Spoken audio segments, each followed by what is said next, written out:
A quote commonly attributed to Benito Mussolini: "Fascism should more properly be called corporatism because it is the merger of state and corporate power," clearly explains the form of today's emerging fascist state in America. Last week, we reported how the digital ID will be deployed by private companies and the customer's consent. The government doesn't need to mandate biometric ID, which would most likely be considered a violation of American rights. And so it outsources the mandate to private companies who are legally required to get consent, while the government is free to collect and utilize this data under legal immunity. Just like the COVID era, you will be free to give consent, but if you choose not to, you will have to leave the reservation and find a way to fend for yourself. This week, we will look at what is commonly known as the social credit score and its active deployment in the US. I was about to order food on Uber Eats, and as I'm about to check out, I noticed this disclosure, which made me pause. I was like, what do you mean an algorithm is determining the price that I am paying for based on my personal data? Communist China's social credit system is a compliance framework that was launched in 2014 with the official goal of building trust in society by punishing individual behavior.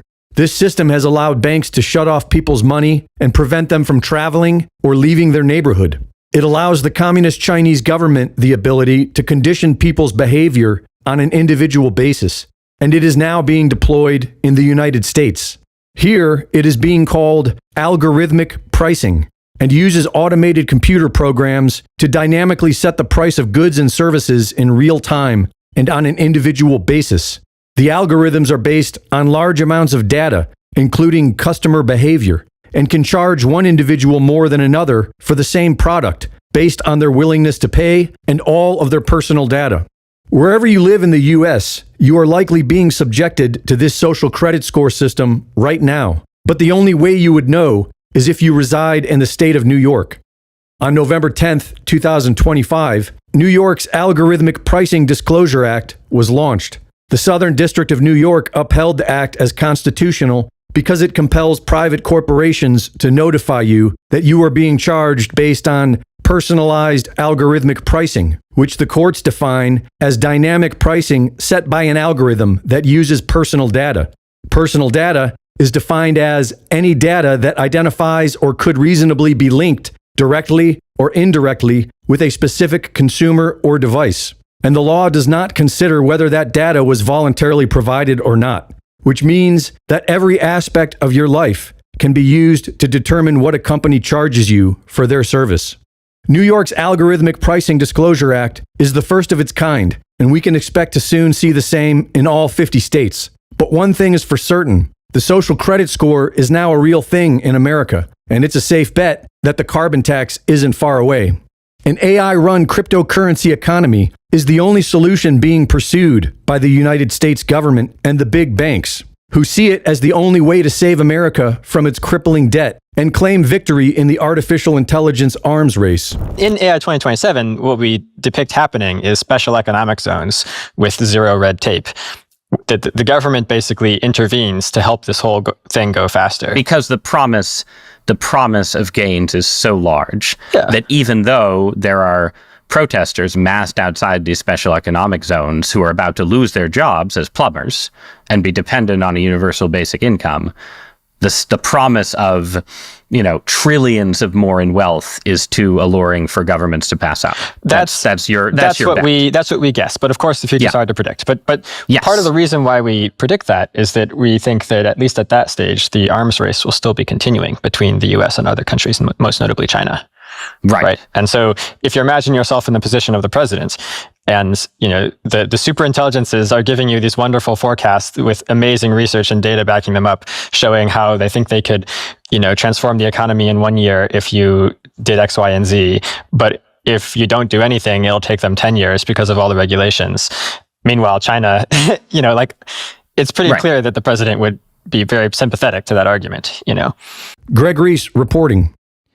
All right. Hello, everyone, and welcome to the Diamond Report Live. It's 9:05 p.m., November 23rd, 2025. This is your host, Doug Diamond. Good to be back, and hope you guys have had a good week. and I was just chatting away with some folks in chat. And note that, yes, the new little thing that we have going this week in the chat is if you guys have a question specifically for me, make sure you put a question in your post, the actual question mark, because it flags it for me so that I can see it easier. Because I know I've missed stuff before when people have asked questions, and then I go back and look and do my speed reading that's super slow. And, I don't see it for whatever reason, so I'm not ever ignoring you guys on purpose. I just wanted you to be aware of that. So put a question in the actual post that you make in comments. And we're streaming live on Rumble, which that is the usual thing that we do, stream live on Rumble as well as my 2 YouTube channels. Unfortunately, the little question mark thing only applies to the YouTube folks because of the way that the system works and the way it talks to the chat. So anyways, we'll definitely check the Rumble chat as well. So hello to everyone out there who happens to be tuned in tonight. And yeah, let's take a look at the news. We've got the Diamond Report live yet again, and the Sunday prior to Thanksgiving here in the U.S., so that's always an interesting time because we've got the holidays getting ready to kick in full swing. Kind of already has around here. We've got literally family putting up Christmas trees and lights and stuff as we speak and over the weekend, and it's kind of crazy. I don't know how we got back to Christmas again already, but here we are. So anyway, I hope you guys have had a good week. Let's look at the news. I start with HalTurnerRadioShow.com normally, although we don't have tons of new information here. Most of it appears to be covert intel, which probably isn't really helpful for you guys if you're not already subscribers. I cannot share that information with you because that's for subscribers to Hal's website. However, you can read the headlines, which is public. Covert intel, Russians in Venezuela. 3 words, kind of tells you exactly what you need to know there if you're interested in that. It's certainly worth the $1 a week or whatever Hal charges for his subscription. Russians in Venezuela is one of the covert intel pieces, and then Venezuela targeting the continental U.S., and that is, yes, with missiles. I would add that, but beyond that, I can't really go into details. So that is something to check into, and he's got several other articles here that are open in public. Nothing else that I saw that really jumped out at me as far as stuff to talk about. Lots of talk about the stock market and the possibility of collapse, which seems to be looming very soon, although no one seems to know exactly when that might be. He's got a couple articles here on Japan in particular, and a lot of people seem to think that when it happens, it will start in Japan. I don't know exactly why that is, but that is what a lot of people seem to think. I am not a finance professional and don't even pretend to be, but it is interesting, and he has a lot of good information on his site on that. HalTurnerRadioShow.com. All right, Zero Hedge article, first one I saw, figured I would mention this. Most of you guys probably already know about this. Marjorie Taylor Greene's decided to abandon her House seat. She's going to basically step down starting in January. It says 1 week after President Trump withdrew his support and endorsement of MTG, the establishment bucking Georgia Congresswoman stunned supporters and foes alike by announcing she will resign from Congress. The move also comes shortly after Greene helped push Trump into a major political reversal that saw him suddenly encouraging Congress to pass legislation requiring the release of the Epstein files. In a video that was shot in her living room and posted to X, Greene said her last day in office will be January 5th and lamented that no matter which way the political pendulum swings, Republican or Democrat, nothing ever gets better for the common American man or woman. And that's exactly true, and that is not an accident. That is planned. I'm glad she's realizing that. Anyway, a lot of people asking her if she's going to run for president and all this stuff. I think at this point it's probably Vance's nomination to lose, so I don't really see her doing that. And I think she's come out and said she's not going to do that. She says, "I refuse to be a battered wife, hoping it all goes away and gets better." So she's stepping away. I think she maybe made her millions before ever going to Congress, unlike Nancy Pelosi, who did insider trading and made her millions off of the backs of the American public. Greene, from what I understand, owned and maybe still does, a construction company in Georgia. So I don't really know too many details about her. But have a look at Congressman Randy Fine's post, 1 anti-Semite down, 1 to go. Meaning Massey, I'm sure. But so that tells you what Randy Fine actually thinks about MTG. So here's the message here if you missed it. And I watched it the other night when she did that on Friday. And I thought it made a lot of sense. So I'm not really that surprised, honestly. So anyways, best of luck to her. And I think she's one of the smart ones, actually. All right, need to know.news. We've got a couple articles, several from there. COP30 we've mentioned multiple times over the last few weeks on the show here. And of course it's I guess it's over at this point, but this is the kind of the what's come out of that. COP30 countries signed first ever declaration to control information on the climate, not control the climate. One would think that it was actually they've decided to control the climate, but they tried to do that a long time ago, didn't they? Using geoengineering. So this is Lula, and says President Trump skipped the current COP30 climate conference held in Brazil, the gateway to the Amazon rainforest. Only 60 heads of state attended the meeting that is dwindling in numbers, as 75 dignitaries attended last year and 150 in 2023. So, wow. That's pretty interesting, huh? Brazilian President Lula, as in Da Silva, a progressive leftist and former prisoner who they brought out of prison to run for president, to quote, run for president against Bolsonaro so that they could fix the system and put him in place and get rid of Bolsonaro, made this comment in his opening speech. In the area of disinformation, obscurantists, how about that word? Obscurantists reject not only scientific evidence, but also the progress of multilateralism. They control algorithms, sow hatred, and spread fear. They attack institutions, science, and in universities. It is time to once again defeat the denialists, meaning the climate denialists, is what he's talking about there. Germany, France, Canada, and Belgium are among 12 nations that signed on to the Declaration of Information Integrity on Climate Change, documenting the so-called threats that free speech and the free press pose to the climate lies that have been perpetrated. Governments are being pressured to fork over mounds of cash to fund research on information integrity in line with the UN's agenda. And then here's Lula here, pictured with Macron. So that's the at least some of what's come out of the COP30. And not that surprised. So, a few more countries, I guess, have bought into it and signed onto it. And again, probably no open discussions about geoengineering, even though that, of course, is the reason that the climate is in such bad shape. And the reason that they're calling for all of these regulations on the climate and on what we're doing to the climate, supposedly, even though it's from the geoengineering worldwide programs.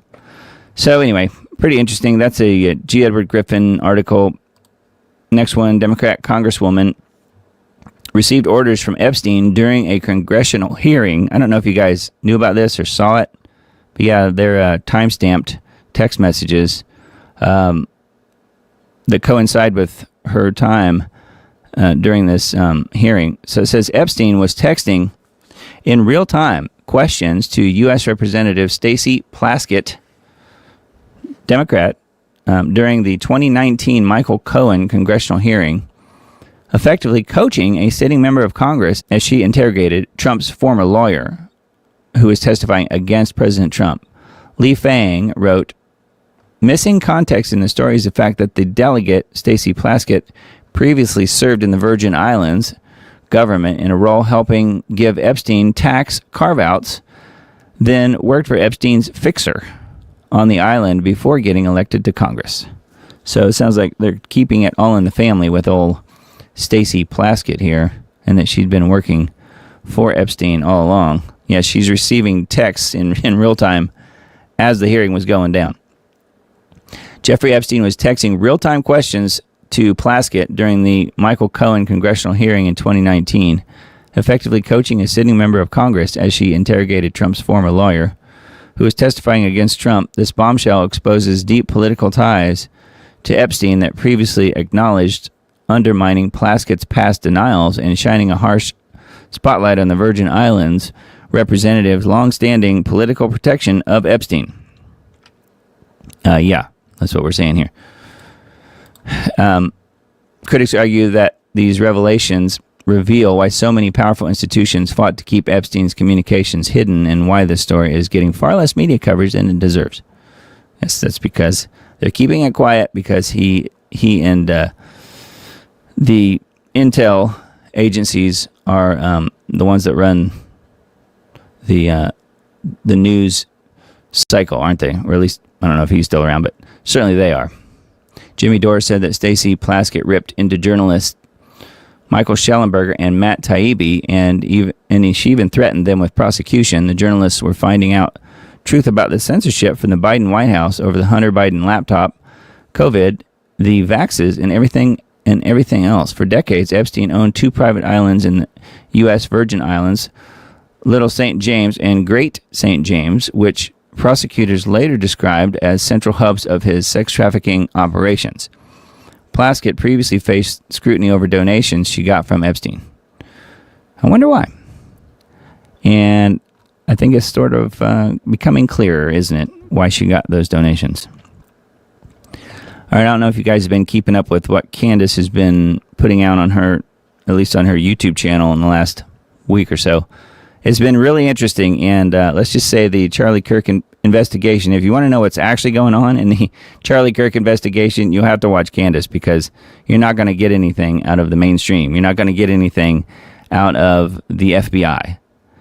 Candace and her team of people and her vast audience of millions of people are actually crowdsourcing the investigation of the Charlie Kirk assassination and finding some really incredible information, if you ask me. So Candace's investigation of Charlie, update November 13 through 20, says it's taken some curious turns that include the link between pastors and high-level entertainment stars, corruption in the Calvary Chapel Church in California, tracking an Egyptian plane, it's actually 2 of them, 2 Egyptian planes, that she says was following Erica Kirk, discrepancies in TPUSA's finances, and other mysteries. And it says, note, the Need to Know News reports the news does not endorse all the claims made by Owens. So this is their little deal here, saying where they're not supporting what she's saying necessarily. But there's a breakdown here on this page, and it is interesting. November 13th is where this starts. I'm looking to see. Then there's links to the different shows. It's a pretty good breakdown up through the 19th. And she did a show on Friday, so I think 21st probably would be the newest one as of right now. But let's just say it's taking some interesting turns. Yes, there's some questions about TPUSA for sure. Not necessarily Erica, but the people behind the scenes, behind that were helping Charlie when he was still around.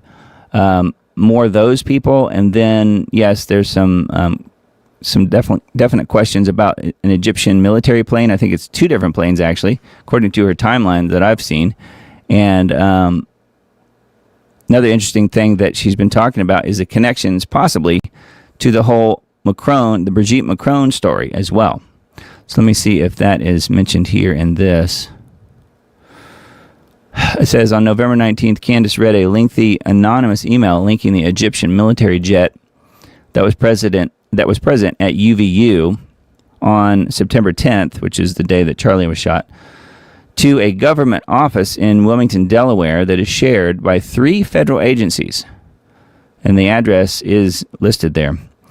It's at 920 King Street in Wilmington, Delaware. It's a location that's a shared office by the DOJ, the FBI, and the DEA in Wilmington. She produced evidence showing that Brian Harpole's claim that TPUSA was not allowed to use security drones was contradicted by Frank Turek, who said that TPUSA drones had surveyed the crowd amassing at UVU while he and Charlie were driving there, which that's been proven to be not true.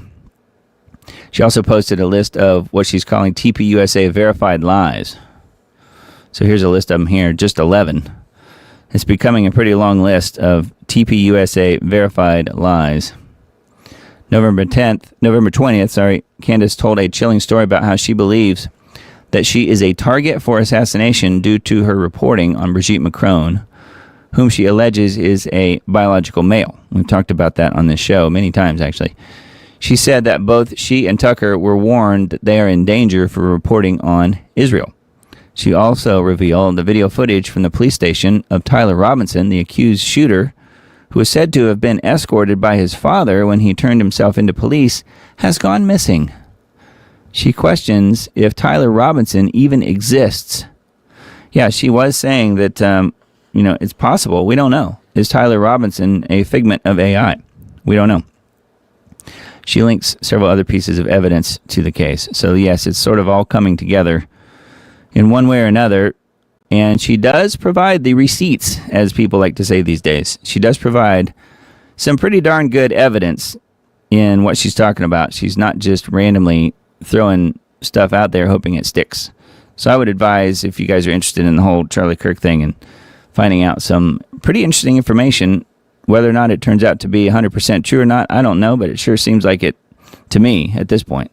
So certainly tune into what she's doing over on her YouTube channel. She's still allowed on YouTube at this point, so we'll see where things go. I guess if they take her off of YouTube, that'll be a whole different story. I think she's up to 5-point-something million subscribers, so I don't know. It's a pretty big voice out there. All right, technocracy.news. Got top 3 headlines / articles on this site. Slouching towards technocracy. Is the world giving in? I would say that's a rhetorical question, wouldn't you? Arch technocrat, tech bro, billionaire, Trilateral Commission member Eric Schmidt is not someone you should trust with your future. Indeed, he might be playing the spider in the timeless poem, The Spider and the Fly. But the point is made. The world is cracking apart, and people, especially Zoomers, are being seduced by technocracy's siren call of efficiency, neutrality, and impartiality. Security is not found in universal basic income, nor is happiness found in trusting the algorithm, quote unquote. Nevertheless, the world is caving in. So that's pretty well said, I think. And that is definitely what's happening right now. Next article just says, warned you, Border Patrol is monitoring U.S. drivers and detaining those with suspicious travel patterns. Yeah, unless you are a vaunted illegal driving a semi-truck down the road, then you get a pass, apparently. The technocratic police state is descending on Americans like the plague, and it needs to be resisted while it can. The Border Patrol has joined the feeding frenzy for tracking your license plate, following ICE, DHS, state troopers, and local city police forces. Citizens are being pulled over for, quote, suspicious activity as determined by AI, based on their driving habits. This egregious behavior needs to be constrained, but thus far, Americans don't seem to care until it's too late. Yeah. So that is very interesting. So let me know if you guys have had any experience with that. Being pulled over by suspicious activity determined by AI. Of course, they're not going to tell you it was suspicious activity determined by AI, I'm sure, not that last part. So, but it's based on your driving habits. Something to watch for, probably in the bigger cities first, of course. China's DeepSeek issues rare warning of an incoming AI-fueled job apocalypse. The Marxists blasted technocracy in 1944, where the economic analyst notes the development of this type of chronic unemployment. Howard Scott records nothing less than the abolition of human labor. One of the fundamental tenets of technocracy is that labor has become non-essential to society. Technocrats have never changed their view in 100 years and have finally figured out a way to destroy capitalism for good. So that is the third article that is listed here on the homepage. currently on technocracy.news.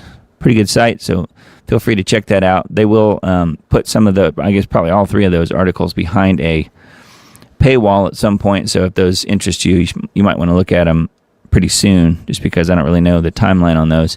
I think they're up for a few days publicly, and then they put them behind the paywall. All right, got a few Revolver articles and articles that were linked to from Revolver.news. It's always something that I reference. What was he thinking? Mike Huckabee embarrasses President Trump and the USA. Well, he's good at that, isn't he? We've talked about Huckabee on here before. Every now and then, someone in Trump world does something so baffling, so politically tone-deaf, you honestly have to stop and ask, what on earth were they thinking? That's exactly where we are with Mike Huckabee this week. Huckabee is a good guy, and he's been a loyal voice for years. But this move? Question mark. This one is a head shaker. Mike Huckabee, the U.S. ambassador to where? Israel. Just held a friendly sit-down inside a U.S. government office with Jonathan Pollard. You might ask who that is. A man who betrayed the United States. And Pollard wasn't some foreign spy sneaking around the edges. He was a U.S. citizen and a naval intelligence analyst who took an oath to this country and then sold us out. He caused serious damage to American intelligence and remains the only American in history to receive a life sentence for spying on behalf of an ally. How about that? And after all that, after being granted Israeli citizenship years later, he still turned around and called President Trump a madman who sold us down the drain for Saudi gold, which some of you out there might agree with that. And I don't know, maybe that's true. This is the man Huckabee decided to publicly meet with. What on earth was he thinking? Nobody knows what the meeting was supposed to accomplish, but it just looked embarrassing. By attending, Huckabee essentially handed Pollard a level of validation he absolutely does not deserve. It tells the world this guy's opinions somehow matter. It elevates a man who openly trashed Trump, bragged about loyalty to Israel first, and screwed over his own country, meaning the U.S. I'm adding that. And if that is not bad enough, he still defends, and he still defends the spying that landed him a life sentence. But to make this even stranger, the New York Times is reporting that this meeting wasn't just Huckabee and Pollard.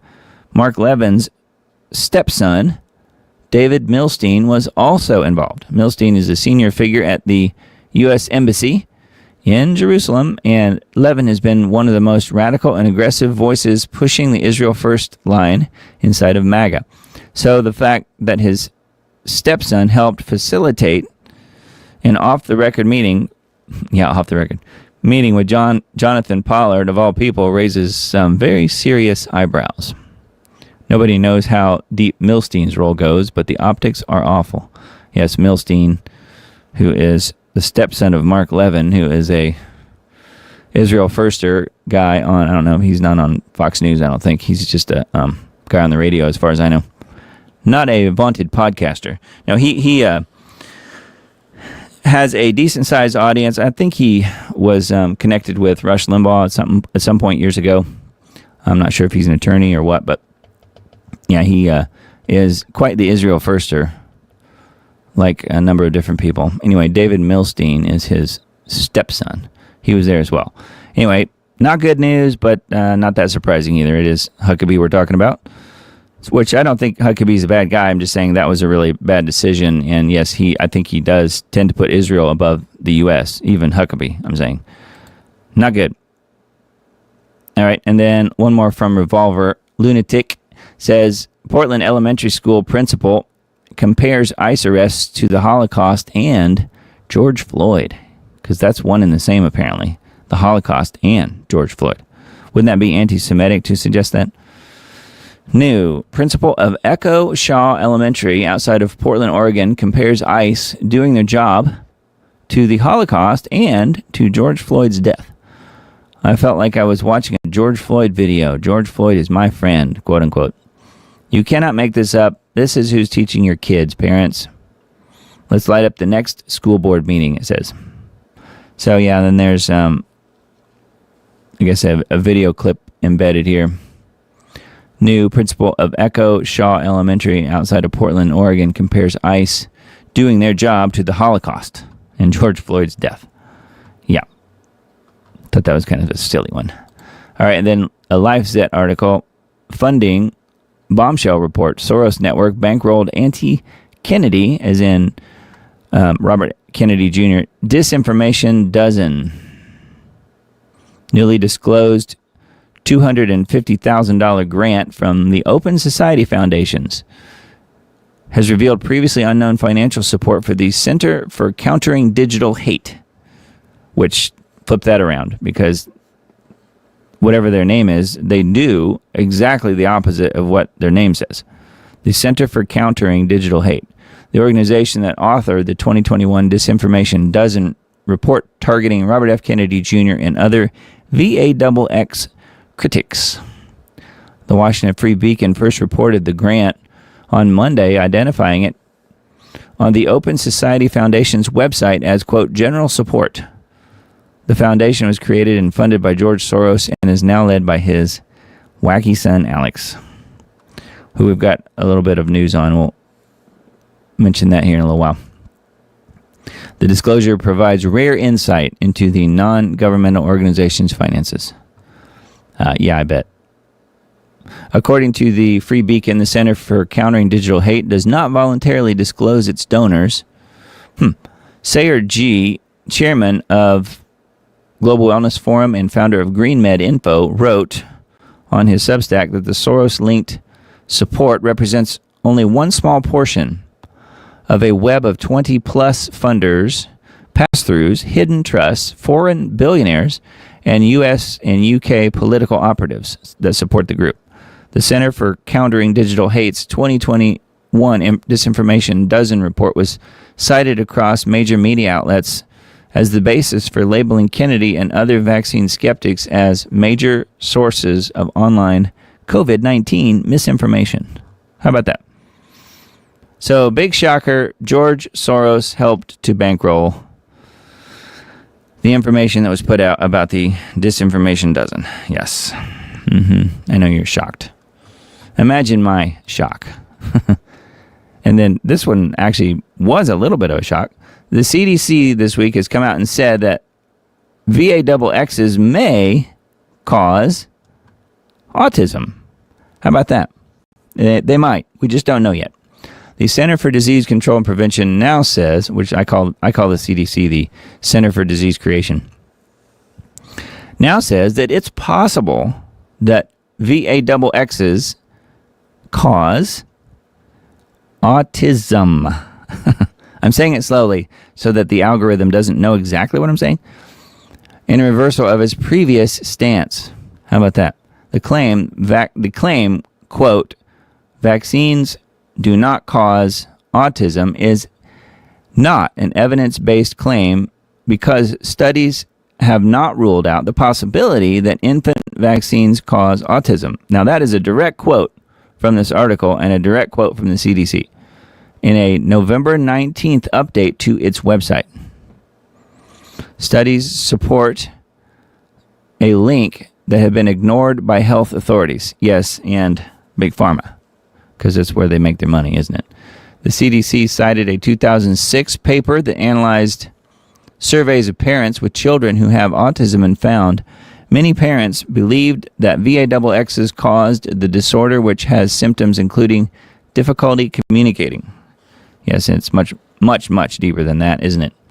It also said that the rise in the prevalence of autism in the U.S.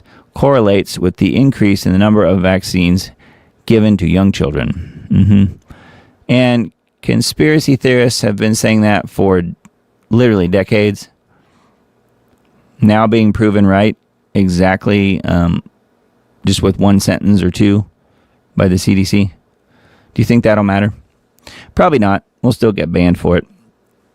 Anyway, it is interesting, isn't it? There's a whole article about this deal here. And the CDC literally came out and said that this week. And that was a little bit of a shocker. That's a Zero Hedge article. If you guys want to look it up. But make sure you're on the Substack post if you're not already. The Substack list, I should say, and that is the QR code in the upper left corner up there. You can scan that or just go to diamonddisc.substack.com. It's on the screen there at the bottom. And make sure you're on the list because I will send out all of the links for all of the different articles and things to talk about tonight. So if you are on that list, you'll get that list for free in your inbox. Pretty handy. And yeah, that's a Zero Hedge article, though. You guys can go find it if you need to.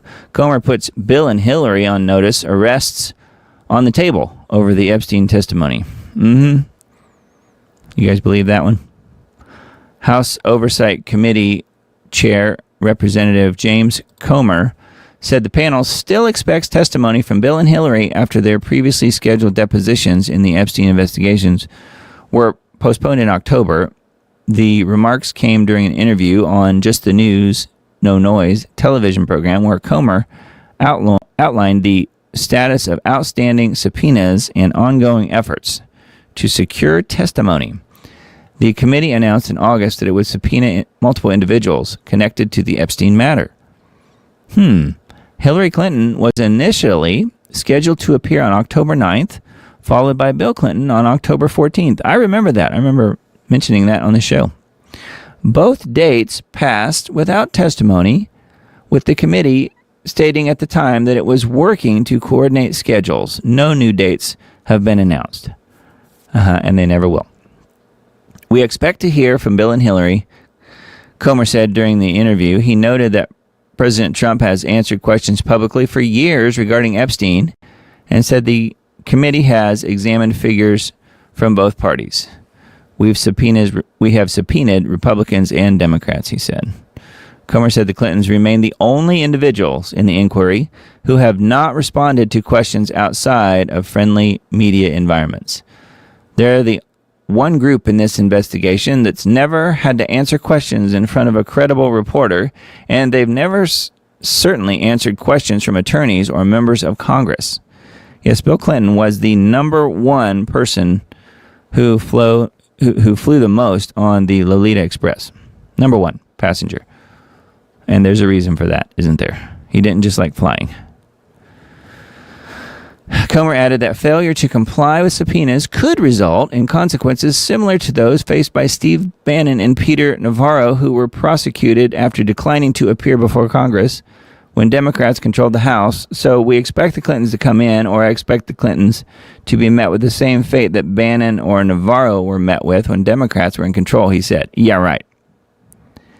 Now that would be an imagine my shock moment if they went and busted in the door at the Clinton residency in New York at 6 in the morning or 4 in the morning or whatever they did to Roger Stone et al. And hauled them away. That is never going to happen. Because they're Democrats, after all. They're above the law. They can do anything they want forever and always get away with it, at least in this lifetime. So apparently Comer hasn't read the notes about that. Anyway, yeah, it would be nice to see them doing the perp walk, but I just don't see that happening, do you? The Clintons have never had to answer for anything they've really ever done. Why start now? I don't know. Photos reveal moment UPS jet engine detached before the deadly Kentucky crash. So we talked about this when it happened. So there's some new photos here. There's one. Let's see here. Newly released photos from November 4th's crash of the UPS cargo plane in Kentucky show the moment one of the aircraft engines separated and ignited during the takeoff. The NTSB published the images along with its preliminary findings on Thursday. The MD-11 aircraft was taken off from the Louisville Muhammad Ali International Airport when its left engine detached. It just fell off. The photos show the engine breaking away and appearing to strike the fuselage. U.S. NTSB has issued a preliminary report for the ongoing investigation. November 4th, crash of UPS Flight 2976, a Boeing MD-11 in Louisville, Kentucky. The taxi and takeoff roll were uneventful until the plane rotated for takeoff. Airport surveillance video of the airplane showed the left number one engine and the pylon separating from the wing shortly after airplane rotation, with a fire igniting on the left engine while it traversed above the fuselage and subsequently impacted the ground. A fire ignited near the area of the left pylon attachment to the wing, which continued until ground impact. The airplane initially climbed but did not get higher than about 30 feet above the ground. According to radio altitude data from the FDR, says based on FAA provided ADS-B data, the last data point showed 481 feet mean sea level and 100 feet above ground level. So they were about 100 feet up. The airplane cleared the blast fence beyond the end of the runway 17R, but the left main landing gear impacted the roof of a UPS Supply Chain Solutions warehouse at the southern edge of the airport. The airplane then impacted a storage yard and 2 additional buildings, including a petroleum recycling facility, and was mostly consumed by fire. After initial cleaning of the fracture surfaces, examination of the left aft mount lug fractures found evidence of fatigue cracks, in addition to areas of overstress and failure. The NTSB's investigation of the flight is ongoing. And you can see it here in these pictures where it's coming loose. See, here it looks normal, and then here you can see the engine shooting upwards, and here even more so, and it's lighting it on fire, and then there it's lighting the whole fuselage on fire as the plane's attempting takeoff. So that would do it, wouldn't it? Anyway, I just wanted to update you guys on that. That is a little bit of new information on the UPS jet crash. Pretty crazy. This is one I did not know about. I don't know if you guys have heard about this. A 5th person has died at Disney World in less than a month. So I guess it's dangerous to go to Disney World these days. It says a 5th person has died at Disney World in a string of deaths in less than a month at the Florida theme park and resort.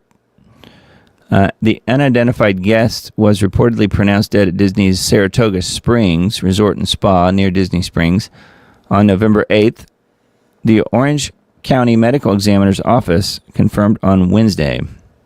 That's weird. I didn't know Disney was in Orange County in Florida, because it's in Orange County in California too. Weird. Although there was a death at Disney's Saratoga Springs Resort, we declined jurisdiction, the medical examiner said in a statement, noting that the body was ultimately turned over to the individual person's physician. Then it talks about the, this Saratoga Springs, which I don't really know anything about. No further details have been released about the mysterious death. The string of deaths started on October 14th when Disney superfan Summer Equitz, 31, was found dead at a contemporary resort of an apparent suicide after she had vanished from her Illinois home. Okay. October 21st, another guest at the park, identified only as a man in his 60s, died from a pre-existing medical condition. Okay. October 23rd, a 28-year-old, an aspiring football referee from Los Angeles, leapt from the 12th floor of the Contemporary Resort in apparent suicide. So that's 2 at the Contemporary Resort. 2 of these 3 so far. Then the 4th one, a woman in her 40s, on November 2nd, was found unresponsive at Disney's Pop Century Resort, a budget hotel connected to Epcot and Hollywood Studios. She was later pronounced dead. So it doesn't sound like any of them were related to the VAXX, which is kind of what, that's where I go almost immediately. But it doesn't sound like it. I mean, at least not obvious that would be it, as 2 of them were suicides. But wow, that is really crazy. And yeah, 5th person has now died in connection to the old Disney properties in Florida. That's crazy. I saw this and thought it was just kind of interesting. I didn't realize really what the largest city in the world was. You always hear different things. The U.S., it's pretty easy to figure that out. But in the world, Tokyo has been considered the largest city in the world. Tokyo has now been surpassed, according to this article. Anyway, Jakarta is now the most populous country, the most populous city in the world. Let's see here. Here, Jakarta topples Tokyo as world's biggest city. Gleaming skyscrapers stand right next to slums, while millions struggle with lack of housing and poor air quality. The world's most populous city is a metropolis of extreme facing social and environmental challenges. Yeah, you don't say. Anyway, that is kind of a wide shot there. That's wild. There it is, way down there. This one says, a view from Jakarta's tallest building, the Autograph Tower. According to a new UN report, Jakarta is now the world's most populous city with nearly 42 million inhabitants. So 42 million. I think Tokyo, when I looked it up, it said 37 million. So Jakarta is now the largest city in the world. Isn't that crazy? And I wonder if do you guys even know where Jakarta is? I actually did. I did know that. And that is Indonesia. So, never been there, but I do think it's very interesting that it's no longer Tokyo. Pretty crazy. All right, information, liberation. Ambassador Huckabee held secret meeting with Israeli spy Jonathan Pollard, which we mentioned that already. Zionists pine for censorship at World Jewish Congress, Jewish Leadership Conference, and more. The theme throughout the World Jewish Congress, World Jewish Leadership Conference, and the Jewish Federations of North America's General Assembly over the past few days was a pining for censorship to suppress Tucker Carlson and Nick Fuentes on the right, and anti-Zionist backers of Zoran Mamdani on the left. So shut up everybody, basically, who doesn't have great things to say about how wonderful Israel is. If you can't say that, then you don't get to speak. Yeah. Just remember that. RT, we've got an RT article here. Top American Ukrainian officials continue to discuss a peace plan as Trump's deadline looms. Yeah, diplomats are currently holding talks in Geneva as the clock ticks down until the president's Thursday deadline. Yeah, Thanksgiving Day. I don't know why he made Thanksgiving Day the deadline, but that is the supposed deadline for Kiev to accept his proposal. So it seems to me here that it isn't really Russia that's the problem. It seems to me like it's Ukraine that's holding back. At least that's what I've heard recently. U.S. Secretary of State Marco Rubio, Secretary of the Army Dan Driscoll, and Special Envoy Steve Witkoff are meeting now with Ukrainian officials at the American mission in Geneva as Trump's deadline looms. Kiev has reportedly been given until Thursday to accept the plan, with the possibility of extending the deadline in order to finalize the terms. The sudden submission of the initiative to a politically weakened Zelensky, along with the release of an alleged draft of the text, has triggered immediate turmoil. Yeah, they did let the proverbial cat out of the bag on that one. Kiev's European backers are now scrambling, with Western media calling their reaction an emergency response. Tensions are rising further as concerns grow over Zelensky's ongoing corruption scandal. Yeah, well, what's new about that, huh? Kremlin has refused to engage in what it calls megaphone diplomacy following a series of vocal declarations of defiance from Brussels on Friday. European Council President Antonio Costa openly admitted that the EU had not been informed about the plan. Zelensky had also held an emergency call with President Macron, Keir Starmer, and German Chancellor Merz. Yeah, and 1, 2, 3 of those guys were all on the train car. Remember a few months ago, on the train car where there was the little baggie of white powdery substance that was on the table, and Macron grabbed it and stuffed it into his pocket real quickly. Remember that? They were Zelensky was not in that picture, but he was involved in that whole thing. He was there that they were meeting with, on the train and stuff. He just wasn't in the picture. But yeah, I'm sure it's a coincidence. They were probably just sharing their sugar cookie recipes, not doing anything illegal. Anyway, pretty interesting, and who knows if Ukraine will accept the Trump peace plan. I sort of doubt it, but we'll see. All right, and then ForbiddenKnowledge.tv. Democrats do what? Democrats urge the military to disobey illegal orders. You guys might have heard about this. This is something that came out. Looking to see if the video is embedded here. Something that came out a few days ago, whereas you have a few sitting members of Congress actively telling the military to not obey what they consider to be illegal orders, but they don't really define what illegal orders are. So we've got another article pulled up on that, I think, elsewhere. This one is focusing specifically on, I guess, Nino Rodriguez's video, which he does some pretty good work. He's a YouTube guy.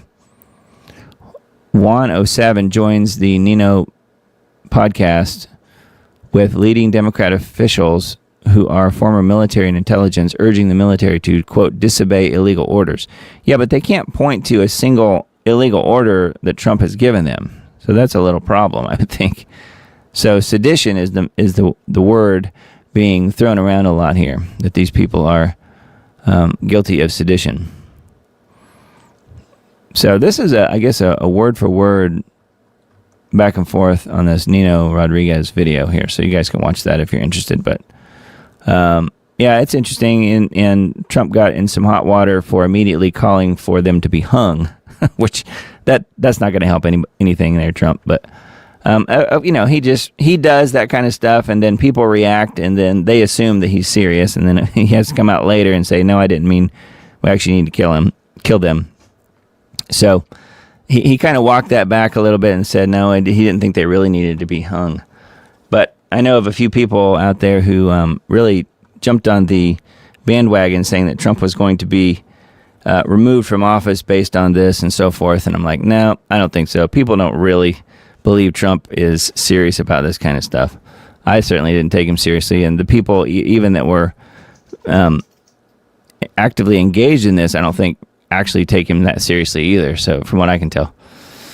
So anyway, there's a video embedded here, and I think I've got another article pulled up on that as well. So we'll get to that in a little bit. Let's see here. Update on Tina Peters. I've got a video on this too, so I haven't even seen it yet, but I wanted to play it and just get that sort of on the record and have a look at this fairly lengthy tweet here. This is on Real Tina Peters on X. Update on Tina. Tina has been moved to solitary confinement today. Now this is dated November 20th, so 3 days ago. After filing a grievance with the warden about a teacher in the prison making statements to numerous other inmates about her. Some of those inmates informed Tina that this teacher was speaking openly about the fact that Tina is never going to leave prison, that the state will never let her out, etc. Tina asked this teacher about their statements about her while passing them in the halls of the facility. This resulted in the teacher and inmates antagonizing Tina and ganging up on her verbally. Inmates openly supported the teacher and their statements and berated Tina for not telling the media to stay silent on her conditions and details for her case. At the suggestion of another inmate, Tina filed a grievance against the teacher this morning.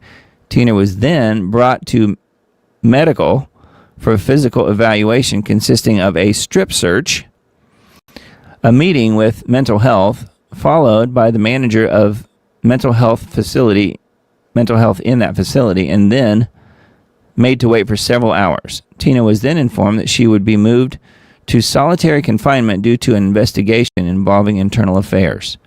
She was told the investigation could take up to 17 days. She expects to remain in solitary for the duration of the investigation. As of now, she's been removed from her normal cell and is currently being held in solitary confinement. She has been told she is not being punished. Oh, yes. That's called gaslighting. And has been allowed to keep her iPad, but does not have access to the internet and therefore cannot call any of her approved contacts or her attorneys unless the rest of the pod is put back in their cells until she has completed her calls. She is in a windowless cell, again with no contact, and will be allowed out of her cell 1 to 2 hours per day. This is a difficult day for Tina, as you can imagine, especially considering this is the eve of her mother's 97th birthday. Please keep Tina in your prayers and pray that an honest investigation is performed into the misconduct of the individuals involved for the inappropriate and willful targeting of a political prisoner. Pray that she gets to see her 97-year-old mother again soon. If you can support Tina, she needs your help. Please share her website, tinapeters.us, and encourage everyone you know to donate to support her living expenses and legal bills so that she can stay afloat and win, so that this can never happen to any other American again. God bless you, and thank you for your prayers and support of America's Gold Star mother and most courageous clerk in the nation. So again, innocent person. We've talked about Tina often on this show and what Trump, in my opinion, needs to do. I heard a really good, very concise explanation as to something he could do to get her out of there, even though, yes, she's in a state penitentiary and the issues are state election related. Trump could federalize the prison momentarily, go in and pull her out, and then basically hand the prison back over to the authorities. So he could get her out if he wanted to, and he's chosen to do nothing about Tina Peters. So here's a quick little video on Tina and some more additional information. Having citizens come to me and tell me that something didn't seem right. Something didn't seem right in our local city council elections. Something didn't seem right in our county from years ago to the 2020 election, and they wanted answers. Another voter contacted the office after learning from the state's ballot tracking system that their ballot had been turned in by someone else. Election officials began comparing signatures and noted some of them appeared to be signed by the same person.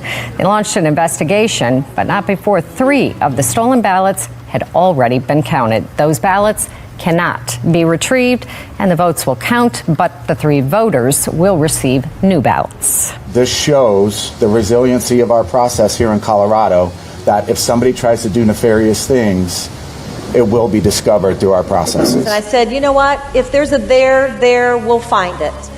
And I've made that pledge to the citizens of Mesa County and all over Colorado that the people elected me, not the Secretary of State. Passwords for Colorado's voting systems were posted online for anyone to see for months, if you knew where to look.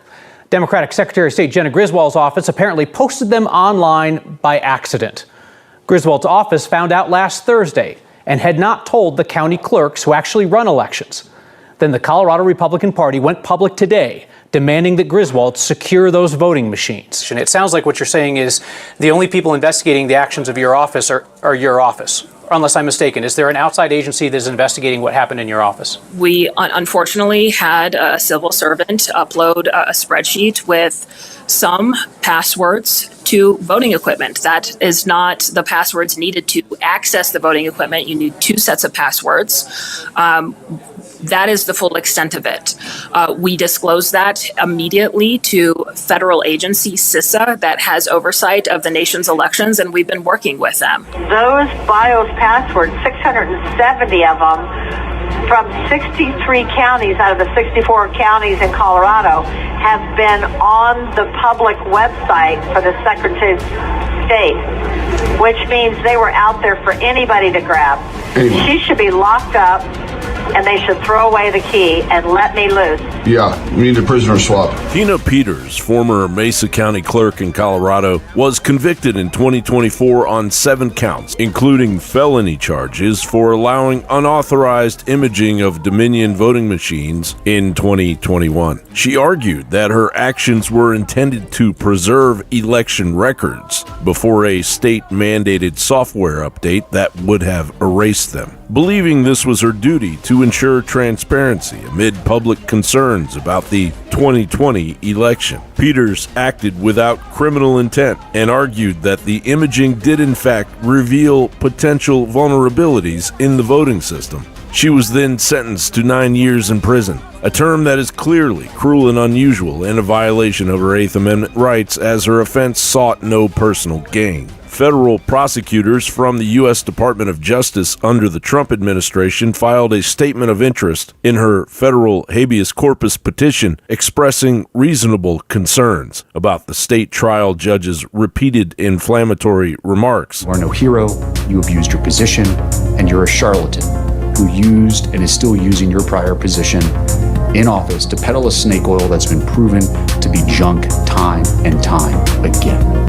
Your lies are well documented, and these convictions are serious. President Trump has called her a political prisoner and demanded her release. The Deputy Attorney General in the federal government is working, Todd Blanche, is asked the Bureau of Prisons to find any way they can legally to move Tina Peters out of Colorado State Prison and into federal prison. Now, that could signal several things. One, they're worried about her safety. Two, that she might become a witness in some future federal investigation. Therefore, having her in federal custody would be a part. Peters remains incarcerated in a Colorado prison and housed among violent offenders despite being 70. She is reportedly in poor health after she previously underwent treatment for lung cancer, resulting in the partial removal of one of her lungs, which has left her with chronic respiratory vulnerabilities. Free Tina Peters today. Releasing her pending full review would correct a miscarriage of justice, protect whistleblower-like conduct by election officials, and help to restore public confidence in an election system tearing the nation apart. John Bound reporting for InfoWars. Yes, and now she is in solitary confinement, if you can believe that. And we did reported on a article, I don't know, a week or two ago that said that Tina, back in July, was literally freezing to death in her cell. So I don't know if it's just air conditioning cranked up or what exactly, but they had temperatures like around freezing in her cell. So I don't know if that has passed or not. I assume so, but now she's in solitary. So wow. Poor lady cannot win. Anyway, I just wanted to bring that to you guys' attention and play that short video, another John Bound report. He does really good work, and just give you an update on what was happening with Tina, because, man, she is really bearing the brunt of a government, a local Colorado government that wants to see her basically die in prison, sounds like, for just doing her job. And that's all she's ever wanted to do. Anyway, she is her X account here, I guess whoever runs that is doing a good job of updating people. So if you're on X, make sure you're following Real Tina Peters. So anyways, all right, let's keep moving here. We've got lots to look at tonight. I came across this Futurism article and just thought I would mention it just because, holidays are coming up here and people do wacky stuff and they buy crazy presents for their kids. So just a little notice here on what not to buy for your kids. AI-powered stuffed animal pulled from the market after disturbing interactions with children. This tech is really new and it's basically unregulated, and there are a lot of open questions about it and how it's going to impact kids. Of course, they had the teddy bear with the knife. Children's toy maker Folo Toy, and it's F-O-L-O. I never heard of Folo Toy, says it's pulling its AI-powered teddy bear Kuma, K-U-M-M-A, after a safety group found that the cuddly companion was giving wildly inappropriate and even dangerous responses, including tips on how to find and light matches and detailed explanations about sexual kinks. Yeah. Folo Toy has decided to temporarily suspend sales of the affected product and begin a comprehensive internal safety audit. Marketing Director Hugo Wu, WU told the Register in a statement in response to the safety report. This review will cover our model safety alignment, content filtering systems, data protection process, and child interaction safeguards. Well, they're going to fix them right up.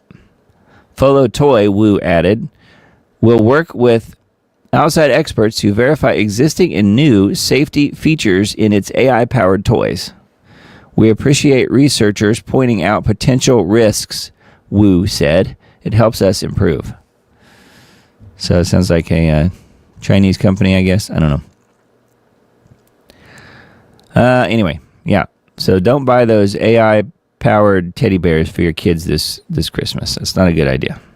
The findings are some of the clearest examples yet of how the flaws and dangers seen in large language models across the broader AI industry, or as my mom calls it, A1. We were having a discussion the other day about stuff, and she was calling AI A1. So I'm going to have to start calling it A1 now.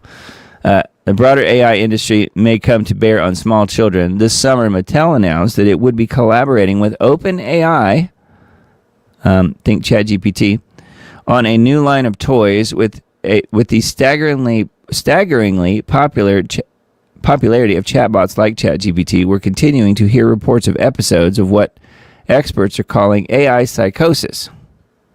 And you want your teddy bear to be exposed to that too, wouldn't you?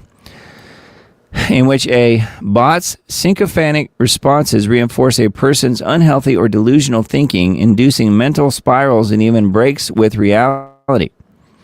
The phenomenon has been linked with 9 deaths, 5 of them suicides. Wonder what the other 4 were. Teddy bears with knives? Maybe. Anyway, yeah, 5 of them suicides. The LLMs powering the chatbots involved in these deaths are more or less the same tech used in the AI toys that are hitting the market. This tech is really new and it's basically unregulated, and there are a lot of open questions about it and how it's going to impact kids. Yeah, well, no kidding, and that's a really perfect reason to not have it and to not even put it out. But it's all about making a buck, isn't it? Anyway, AI-powered stuffed animals this Christmas. Hopefully Santa will ignore those requests. All right, and then let's see here. Wise Wolf Media, Substack. Another good week of posts on here. I thought I would just mention a couple of headlines here. You guys are welcome to look at these. It's Wise Wolf Media on Substack. Let's see, we left off with this one last week. So just a few of the new ones. ChatGPT revealed the techno-satanic plan for a godless future is one of the most recent ones here. Silicon Valley's quest to build what cannot see, hear, or walk. So more about AI, or A1, as my mom says. Government whistleblowers get suicided. Edward Snowden got a Netflix deal. Why? They kill real whistleblowers. They made this one a celebrity. A little bit about Snowden. I tend to think that Snowden was a real whistleblower, don't you? Anyway, another article if you want to check it out. Let's see here. My grandmother said, it's not me, this is just, I'm reading here. My grandmother said artificial intelligence was straight from hell and spent her last years proving it. I found Grandma's Bible after she died. Nearly every margin was filled with her warnings about satanic technology.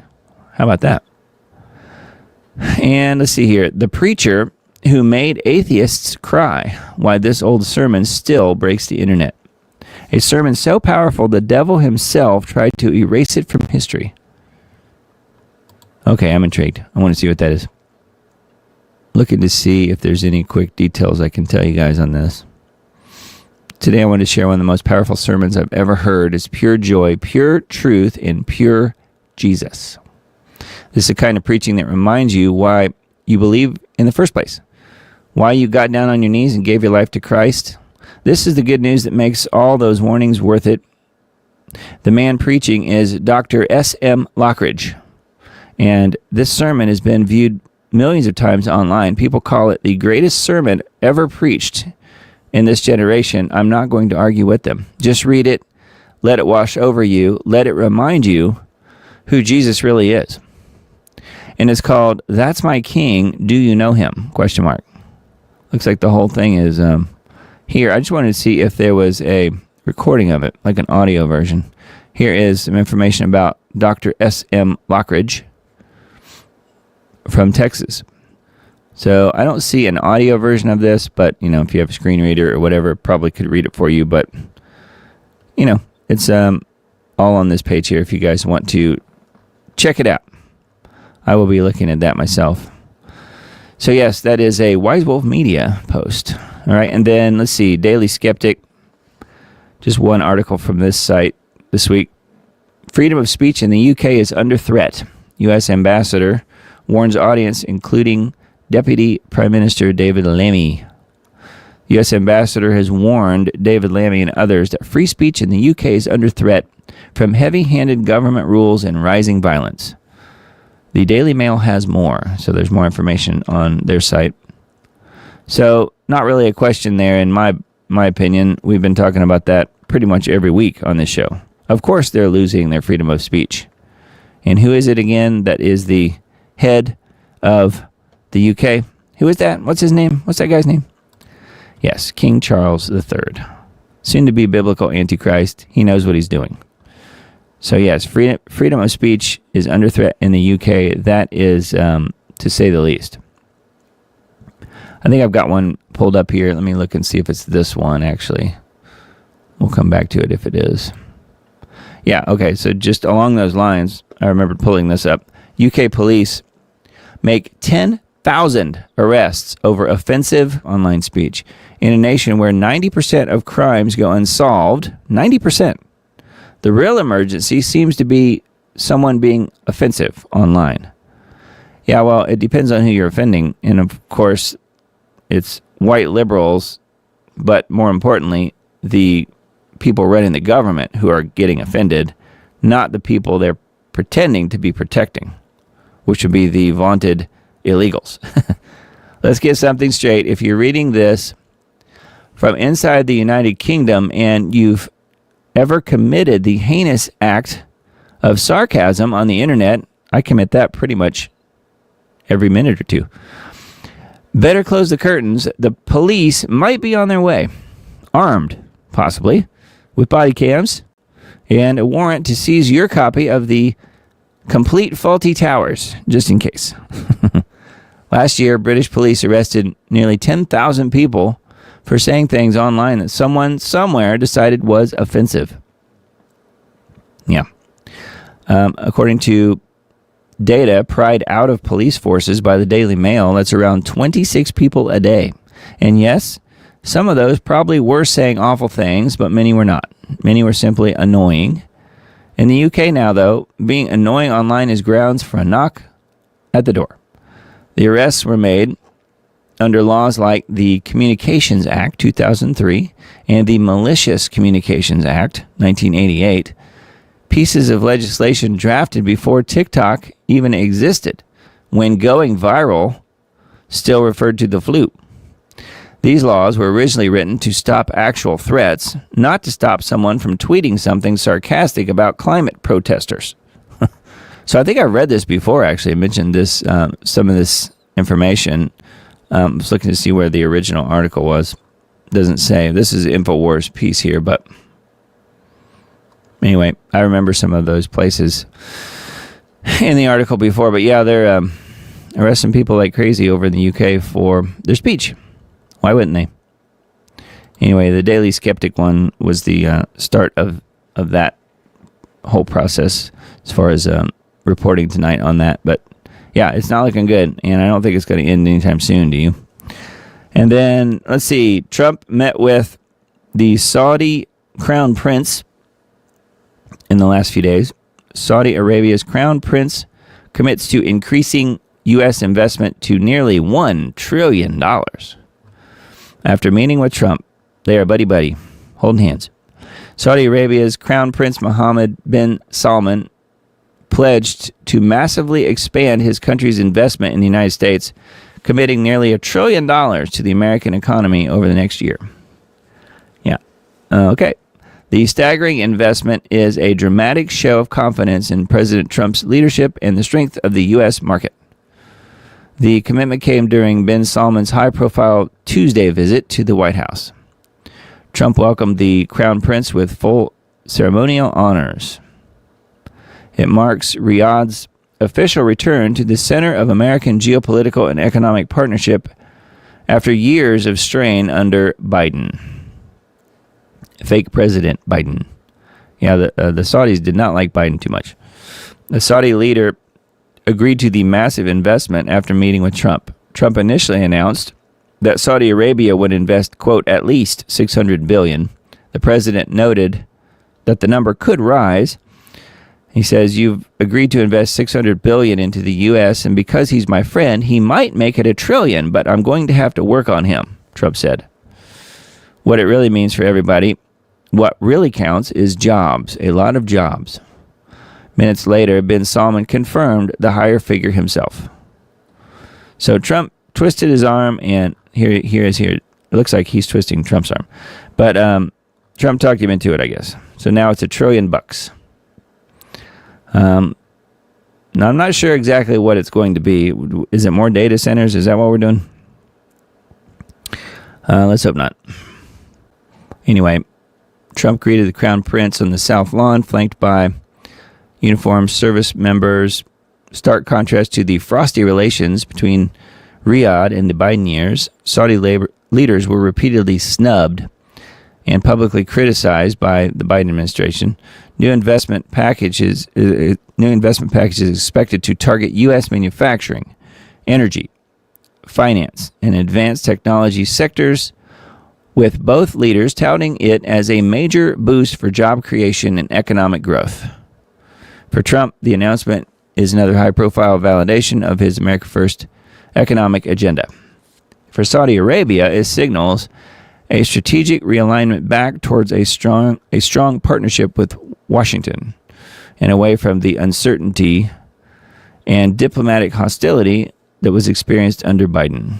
So, anyway, I don't know. I'm not sure that's necessarily a good thing, but Trump's all about it. So I just figured I would just report the news here, guys, and you can make up your own mind. But I think it's interesting, and this is the same guy, Crown Prince Mohammed bin Salman, that started NEOM. And we've talked about NEOM a whole bunch on this broadcast. NEOM, if you've never heard of it. It's being built out in the desert in Saudi Arabia, western Saudi Arabia, just really a few miles away from the actual biblical site there that Ron Wyatt discovered. It's the Mount Sinai story here. I'm looking to see if there's an easy way to find the connection. I know it's on one of these videos. Well, I'll look for it later. I'll put it in the Substack post, but the real Mount Sinai, where Moses was given the 10 Commandments, is not where people think it is, which is quite a few hundred miles west of where the actual location is in Saudi Arabia. And that is what Ron Wyatt discovered, and NEOM is very, very close to that. And if you haven't heard of NEOM, this is about, it's a city that it's called The Line, and they are in process of constructing it, although they've had to change the length of it a few different times, and I'm not real sure what the current length of the line is going to be, but we've talked about it on this show before, and I think that there's probably a video on here about that. They've got all these different regions that they're planning to build, and it's really interesting. But if we look at the About page here, you can see that right here, 2021, His Royal Highness Crown Prince Mohammed bin Salman announced the line in October, followed by the port-based industrial city Oxagon in November. So in 2021, this guy announced the NEOM was going to be built. And so that is what that was kind of my reminder here when I saw his picture that he was the guy that started the line. Of course, they're still building it. It's going to take them quite a while. I don't know that it'll ever come to fruition, but they are, they're still in process, so we'll see. But you can go to neom.com. I don't know if it's Neom or Neom, but neom.com for more information on that. It's pretty wild. And there's lots of other cities that they have plans to build. And of course, they will be highly surveilled smart cities. So feel free to take a look at that. Yeah, and I'll make sure to post the Ron Wyatt Mount Sinai video here as well, because that pinpoints exactly where Mount Sinai is, and it's really not that far from where they're building NEOM. So it's pretty strange. Anyways, thought I would mention that. And then let's see here. WNG.org, a couple articles from this site. Trump and Mamdani tout shared goals, downplay the differences after a meeting. Yes. Zohran Mamdani met with the president this past week, and it was, I think Trump seemed to like him. Of course, he's a communist, and he probably thought that he wouldn't like him, but they actually got along really well and really saw eye to eye on a lot of things. So what does that say? But I will say this. Communists lie.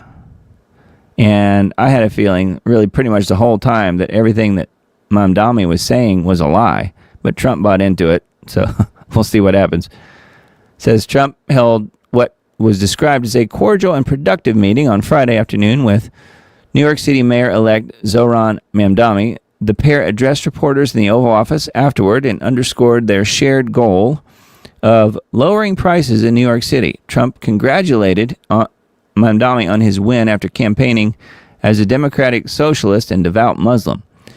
The better Mamdani did as mayor, the happier Trump would be, the president said. Trump noted that the pair shared a love for New York and want the city to prosper. I think that's questionable, don't you? Trump shared his confidence in Mamdani doing a good job and expected conservatives and possibly liberals to be surprised by some of his policies. I think Mamdani's already gone back on some of what was talked about in this meeting with Trump. It didn't take him but a few minutes or hours by saying that, I don't have any articles pulled up on that, so I shouldn't speculate, but I think he's already gone back on his word. So, which that's not a surprise, because why? Communists lie. That's why. Anyway. So there's some information here on this site. This is the part of WNG.org called The Sift. And this one is also from the same section here. Alabama libraries to pull LGBT books from children's shelves. So no, they're not banning books. They're just getting rid of pornography from the shelves of libraries. Alabama library officials approved a new policy on Thursday to remove all transgender-related books from children and youth library sections, a public library spokesman told World on Friday. World is the name of this website. Any public library item referencing transgender procedures, gender ideology, or the concept of more than two sexes will be relocated to the adult section. I think they should relocate it to the trash can, don't you? According to an email statement from the Alabama Public Library Service spokesman, Ryan Godfrey, the code change will protect children from harmful and inappropriate reading materials. So, way to go, Alabama. Anyway, thought that was kind of interesting and good news. And wanted to report that to you guys. I thought that was very interesting. Yes, the crazy wackos will be out in force protesting. You're banning books. No, we're banning pornography. All right, let's see here. UN Security Council unanimously adopts Trump's Gaza peace plan, anointing U.S. president as the chairman of the Board of Peace, as Globalist magazine publishes forecast predicting more wars in 2026. The UN Security Council adopted a resolution on Monday in support of Trump's 20-point peace plan in Gaza, and Trump has been named chairman of the Board of Peace. Former British PM Tony Blair is also serving on the Board of Peace. So doesn't that make you feel much better? Which has been granted sole rights to oversee the redevelopment and transformation of the Gaza Strip. Israel's government, mind you, is in complete agreement with this setup, but what exactly does that mean? So that is one of the top articles on leohoman.com. He's also got this weekly roundup. Trump issues new Russia-Ukraine peace plan as Europe balks. Congressional Democrats threatened with arrest and execution. Trump moves to block states from regulating AI and much more. How about that? Moving to stop states from regulating AI. So yeah, that might hinder the income as far as where AI is headed. Leo's Substack. This is one of the articles I pulled up. Conservatives shouldn't be surprised that President Trump invited terrorist Giuliani to the White House and lifted sanctions against his jihadist government in Syria. An examination of Trump family business ties to the Middle East goes a long way toward explaining the motives and moves that shocked MAGA. Yes, Syria. Many conservatives have expressed shock and dismay that Trump would speak so highly of an Islamic terrorist, calling him, quote, good-looking and a, quote, tough guy, even inviting him into the White House. They shouldn't be surprised, for Trump is all about business, and the lines between U.S. foreign policy and the Trump family business have increasingly been blurred the longer Trump has served in politics. Very true. So here he is with the head of Saudi Arabia again, and this is the guy that heads up Syria, which is Giuliani. Al-Giuliani, I guess. So yeah. He is a head chopper. There's literally pictures of this guy with people's heads, severed heads, in each hand. And there he is in the White House shaking Trump's hand. So take that for what it's worth. What I was going to look for here on his Substack was to see if there was anything else that I wanted to mention. He's got an article on Venezuela and yeah, just the Gaza peace plan. I guess not too much else new on Leo's Substack, but anyway, it's a good one. They do have he does have good articles on here. All right, naturalnews.com, a couple articles from there.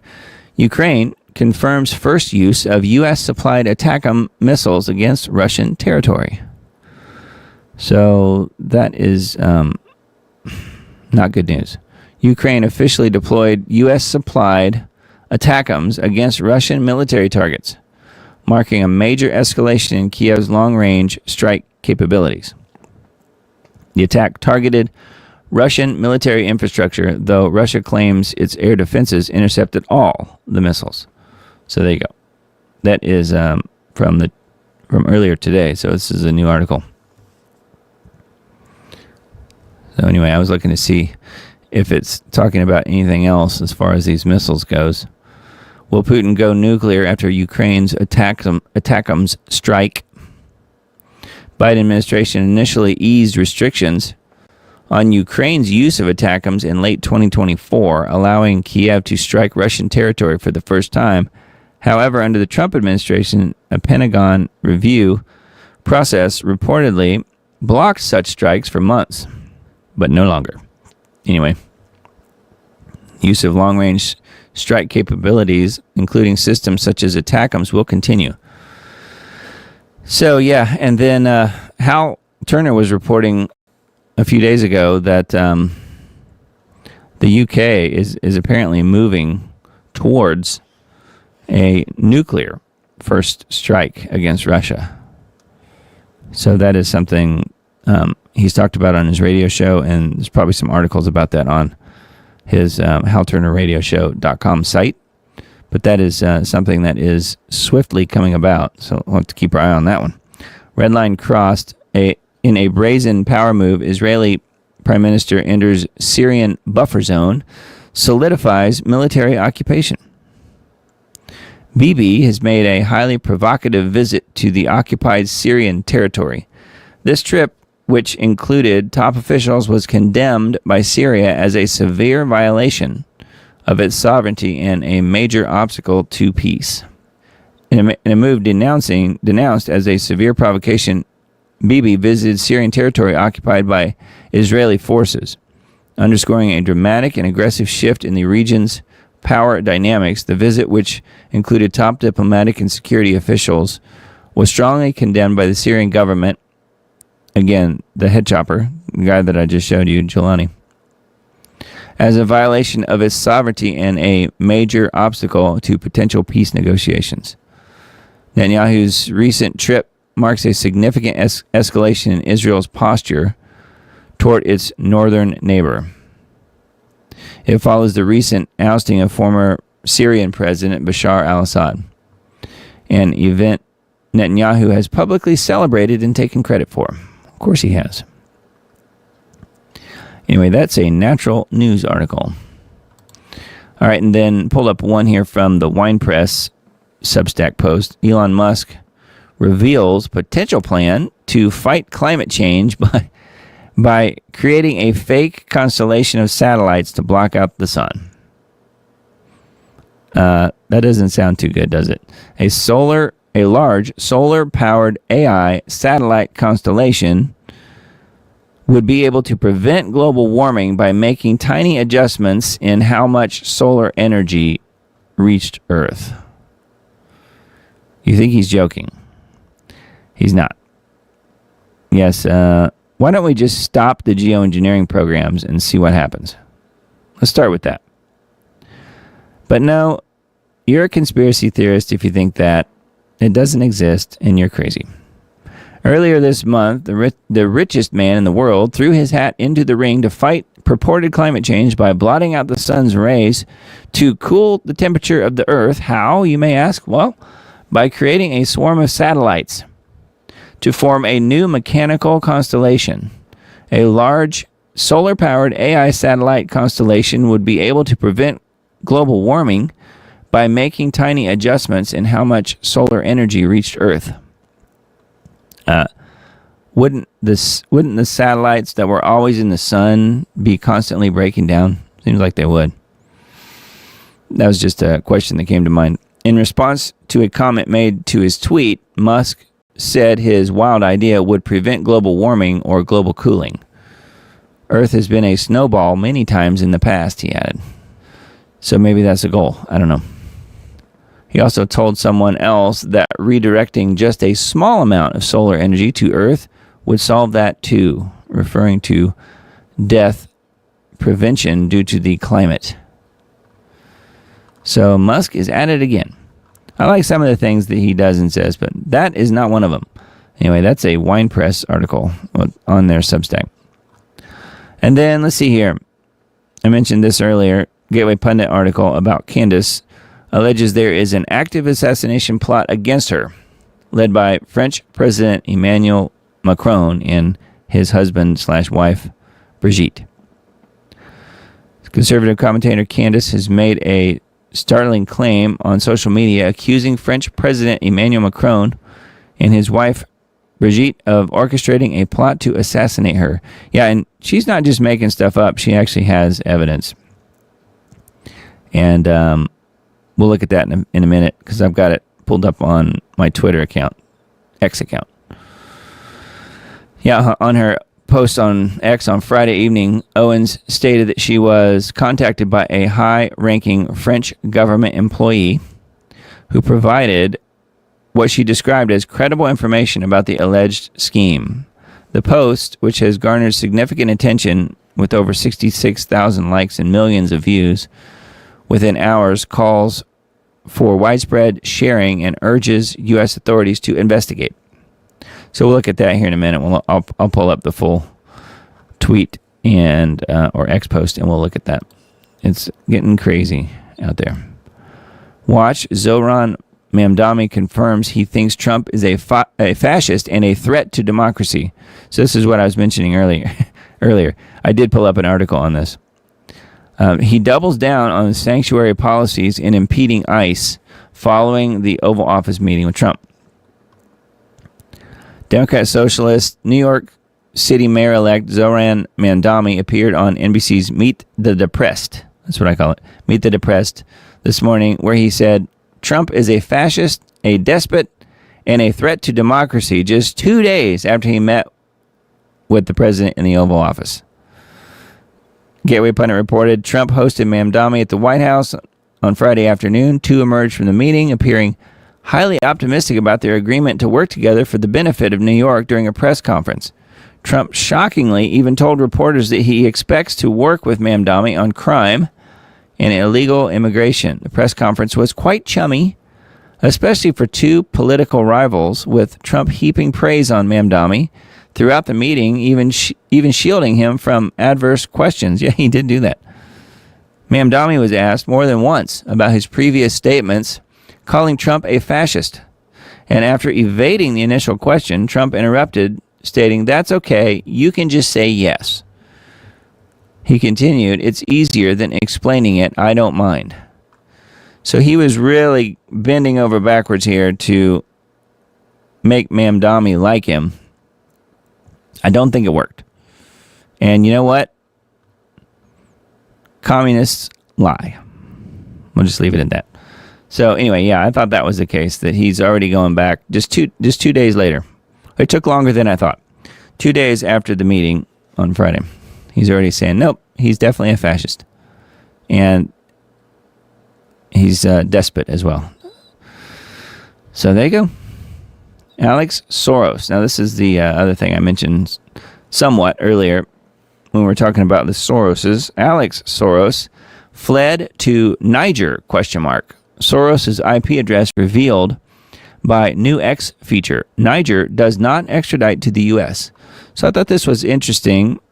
Who knows if this is anything that matters.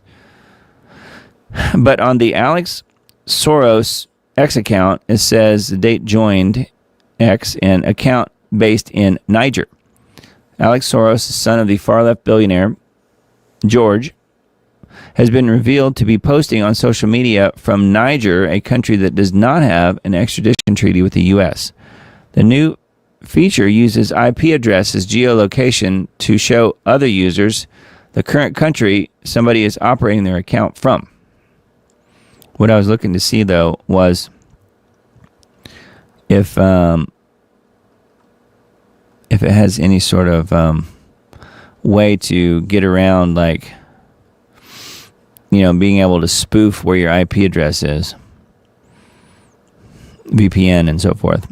It doesn't look like it says anything about that.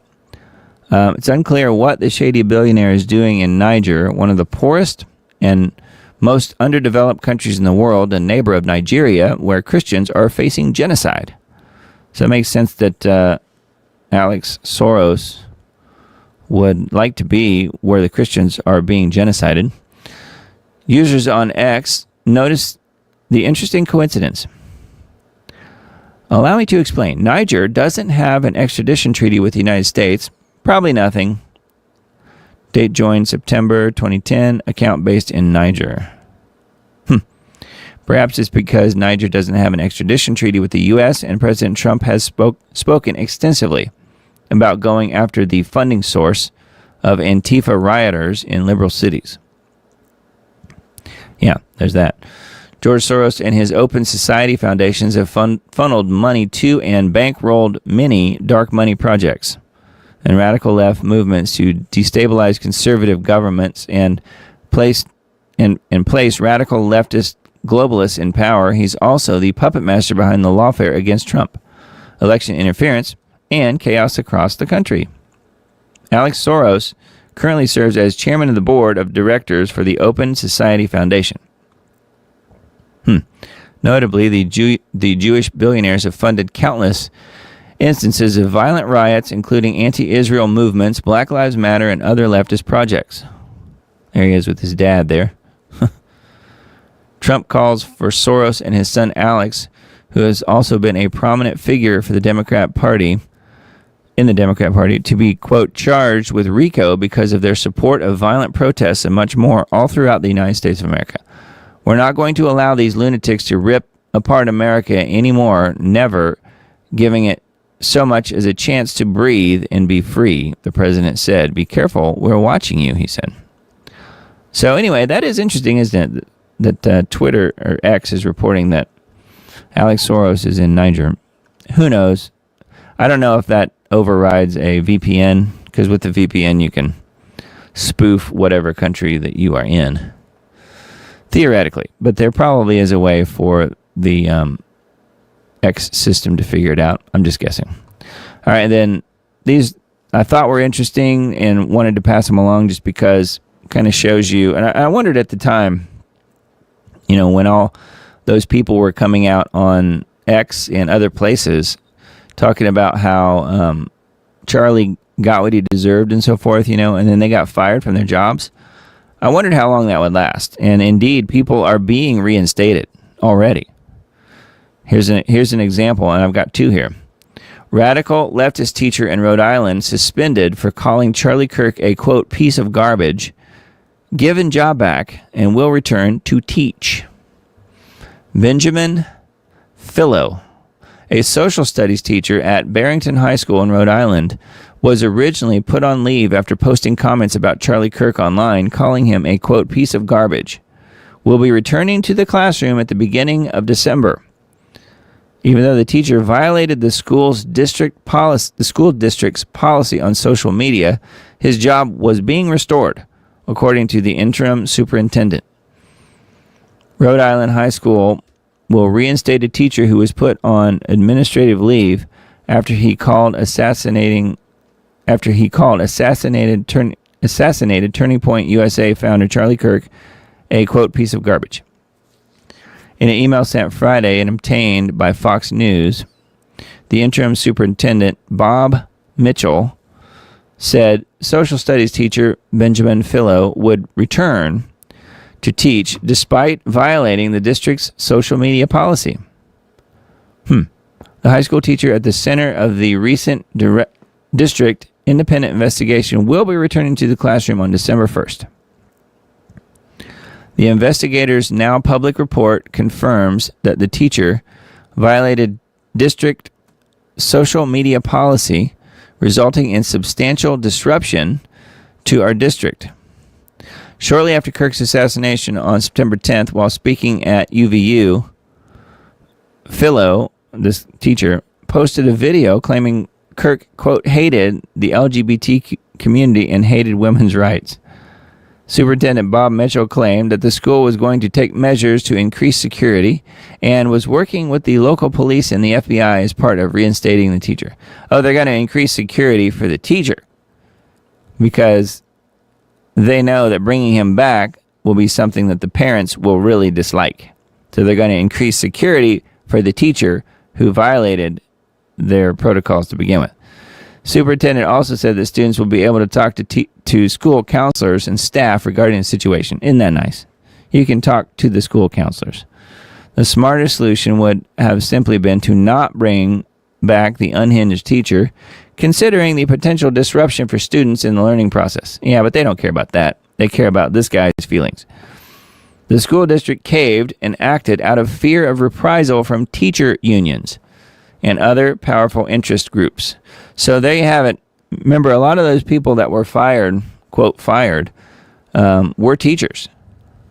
So keep watching. I bet a lot of these people will be reinstated. Students had gone to the school board meeting to petition the board to fire the teacher for the horrible comments he made against Charlie Kirk. And the video here is embedded on the page. Holy smokes, these brave young students from Barrington High School in Rhode Island are going viral, demanding the firing of a teacher, Benjamin Philo. Philo was put on administrative leave following calling Charlie Kirk a piece of garbage on TikTok. So this is dated September 16th. So they did do that. So this pushback, I guess, was early on, whenever the students were calling for his removal, and they did do that, but now they're bringing him back. So that will be interesting to see if there is any further pushback from the students to keep him off of the school staff. But my guess is, again, the teachers' unions are very powerful. They will probably keep their jobs. And then this is the other person. Fired professor sues Clemson after being let go over calling Charlie Kirk's murder calling it karma. According to the College Fix, a former assistant professor, Joshua Breggy, is suing Clemson University.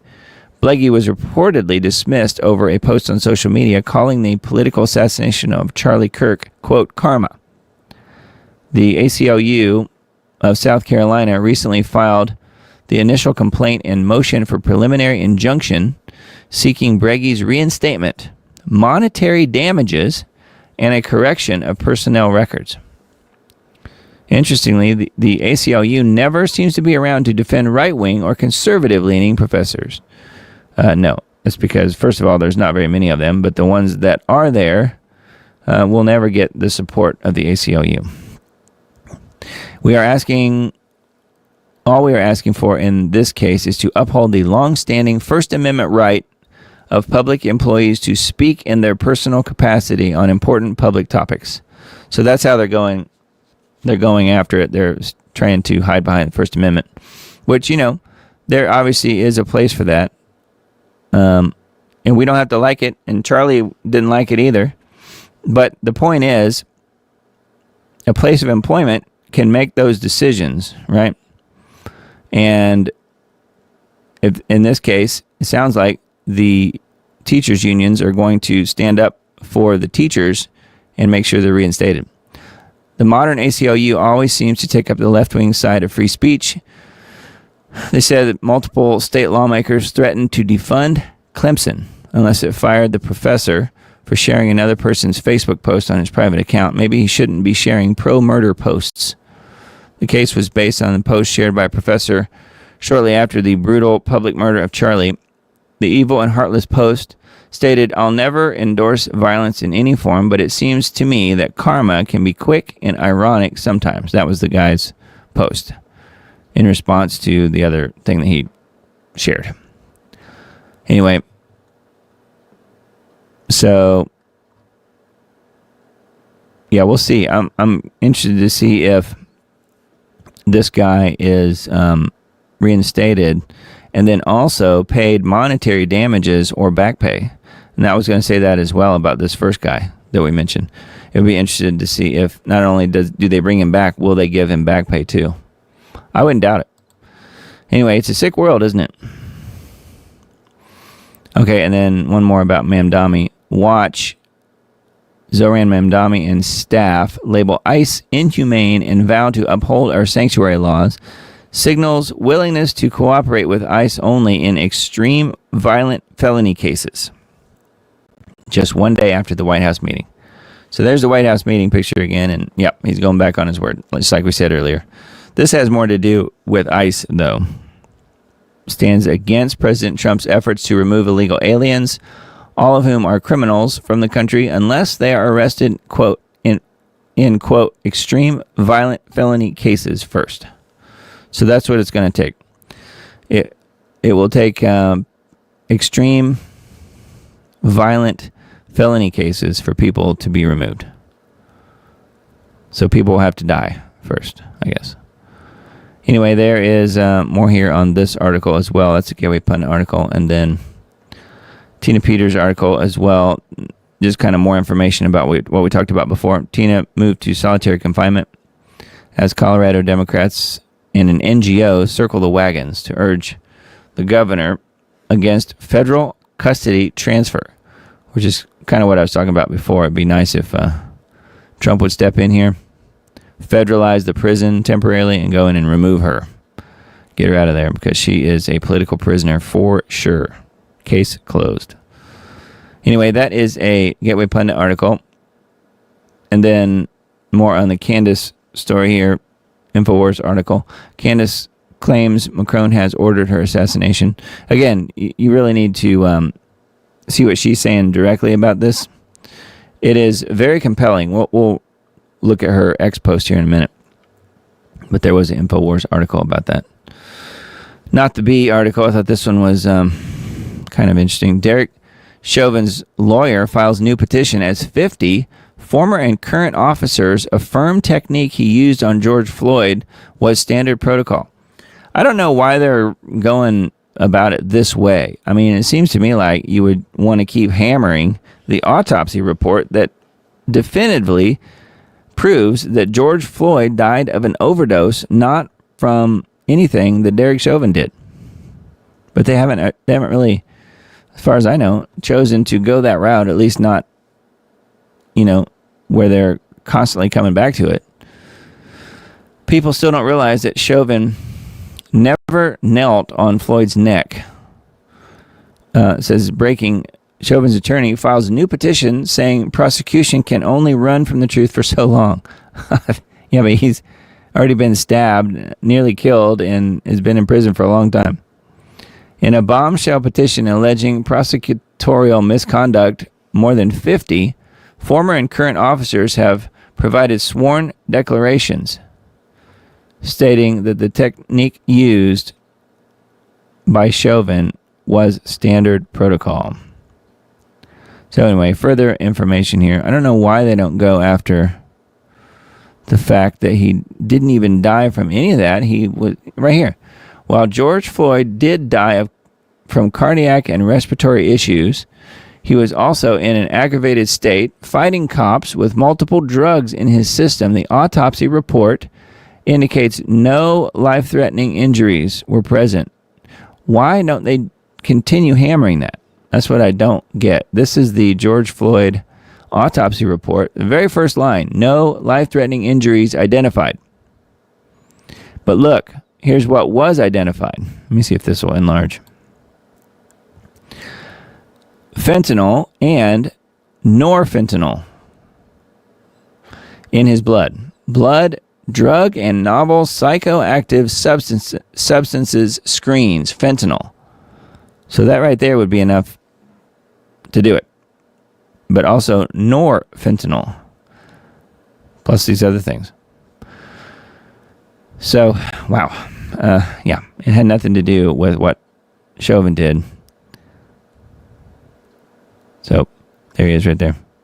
It's just that the optics looked so bad with the white guy on top of the innocent black guy who's never done any wrong to anybody.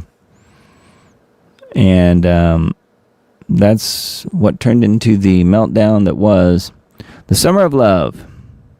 Fiery but peaceful protests. Anyway, that's a Not the Bee article. All right, and then GeoWatch for this week we have Dimming the Sun, Terrifying New Industry. Dimming the Sun's a terrifying new industry, Bloomberg article. The strange and totally real plot to blot out the sun and reverse global warming. That's a Politico, I guess, probably article title. Techno-optimism can't save us from climate change. That's a foreign policy headline title. The preceding headline is exactly correct. Climate engineering operations were never meant to actually mitigate the damage to our formerly thriving planet. Geoengineering operations are weather and chemical and biological warfare, utilized as a covert weapon and to mask industrialized, militarized biosphere impacts while simultaneously worsening those impacts. Latest installment of GAN is right here. Global Alert News, the weekly broadcast. I think this is episode 537. He's never missed a week. How about that? And neither have I. I've worked on all those. So anyway, that is geoengineeringwatch.org. And as I mentioned before, you can use the shortcut that we have recently purchased, URL, if you want to share with people, geowatch.com. Get you there. Here, let me type it in chat, if you don't know what I mean. Let's see here. You guys are really chatting up a storm here tonight. So it is www.geowatch.com. Let's see. There it is. So that is the new shortened URL that's available. And yeah, feel free to use that. Dane paid a hefty sum to get that URL because it's a short and sweet one, and they charge a lot for those URLs, unfortunately. So anyway, there is that. And then, I see some questions coming in on chat. We will get to that here in a sec. So hang tight, my friends. Let's see here. Okay, so we usually look at the scheduled weather for this week. This is the flip-flop, more or less, of last week. No, I think it was cool out west last week, but maybe more normal range. Well, they're bringing in the chemical ice nucleation cool down, at least for the western U.S. I suppose it will be headed our way as well. I'm in the orange band here of, what is that? Higher than normal. Not near normal, but a little higher than normal. And then this climate reanalyzer is pretty cool. I showed this the last couple weeks. So days 1 to 3, which is really starting today, we're about 9 degrees above normal. But you can see the entire U.S. is pretty much above normal as of today. Well, that changes when the old chemical cool down blast heads our direction. Now this is, they're going to cool down the eastern part of the U.S. just in time for the Thanksgiving holiday, as they always do. And don't think I'm joking about that. They're literally just planning on headlines to see how nice and cold it will be for the Thanksgiving holiday, right when everybody's traveling, at least in the Midwest and East. So we'll be a little bit under, maybe 3 degrees or so less than normal, but more than that other places.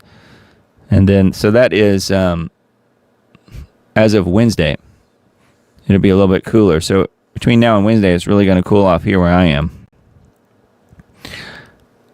Okay, and then, let's see. And then it's going to, after it does that, again, we always talk about the chemical cool downs that they do, and then the temperatures rebound. Well, and then by Saturday, see, they're going to cool us off by Wednesday, Thursday, and then by Saturday, we will be back to 10 degrees above normal. Just like that. Saturday, November 29th. At least here where I am. Now, if you're in the west, especially the upper west area, Montana, Idaho, and so forth, man, it's going to be really cold up there. But again, chemical ice nucleation scheduled cool down is what it is. And of course, they'll try and float that over here to us, so it'll probably cool us down again. So we're going to have an up and down roller coaster type of situation, I'm guessing, over the next week or two. But just going from warm to cold to warm to cold. So that's what they have planned for us, the scheduled weather. ClimateAndEconomy.com. I usually look at this site just to see if there's any article headlines that kind of catch my attention. There are lots of articles here that talk about things that you don't really hear about in either the mainstream media or the alternative media. Usually always has to do with the results of geoengineering. Now, they're not specifically naming geoengineering, but when you talk about, these hailstorms and floods and droughts and things like that that are mentioned in all of these headlines, you could pretty much say that it's almost entirely as a result of the climate going off the rails from all of this geoengineering that they're doing. Here's fires in Syria and Iran. Water shortages, Afghanistan, all that kind of, not that surprising. 42 glacial lakes in Nepal are at critical risk of bursting. Potential flood disasters. So, just runs the gamut from floods to droughts and fires and hailstorms and everything else. So lots of headlines here on ClimateAndEconomy.com. We'll link to that in the Substack post. I wanted to show you guys this too. Just kind of let this roll in the background. This is a pretty recent post here on the King Charles channel here, Royal Family channel on YouTube. The Coronation Food Project was something that they had talked about, and what I wanted to show you guys was not so much the actual food project, although it kind of makes me wonder how often Charles has ever even seen food in packages. He kind of picks some things up here and looks at it like he's never held, packaged food. I mean, he doesn't shop himself and never probably ever even sees food packaged like that. He just sits down and eats his dinner, so he doesn't have to worry about that, like us, the little people. But no, the interesting thing here was, again, mentioning, as I have before, that he likes to mingle with other people.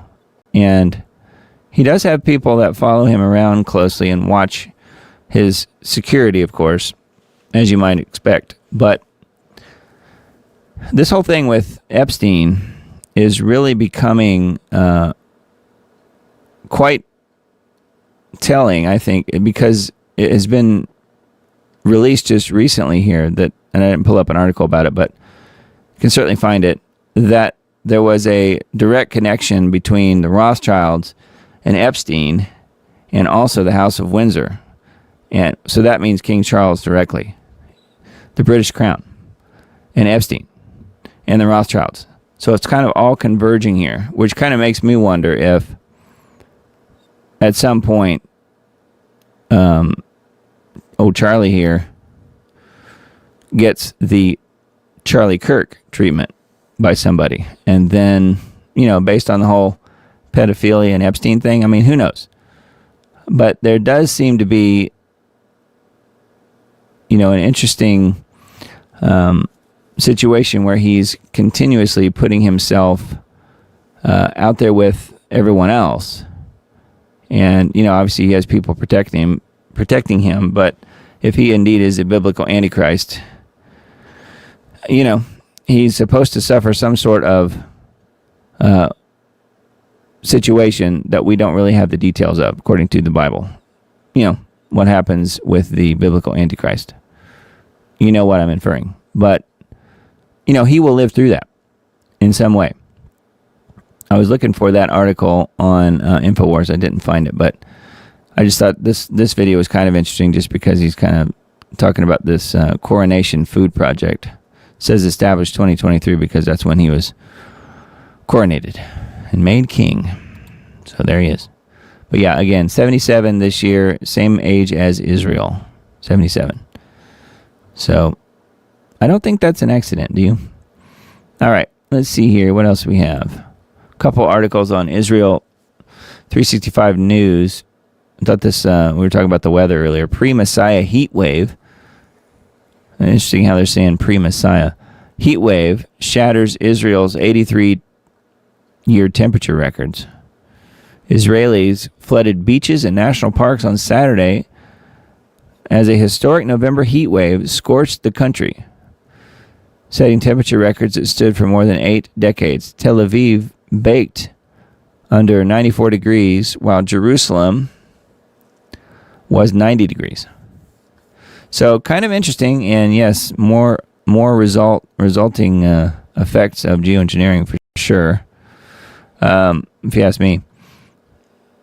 But I wanted to see what they were saying about this pre-Messiah thing, see if it says anything about that.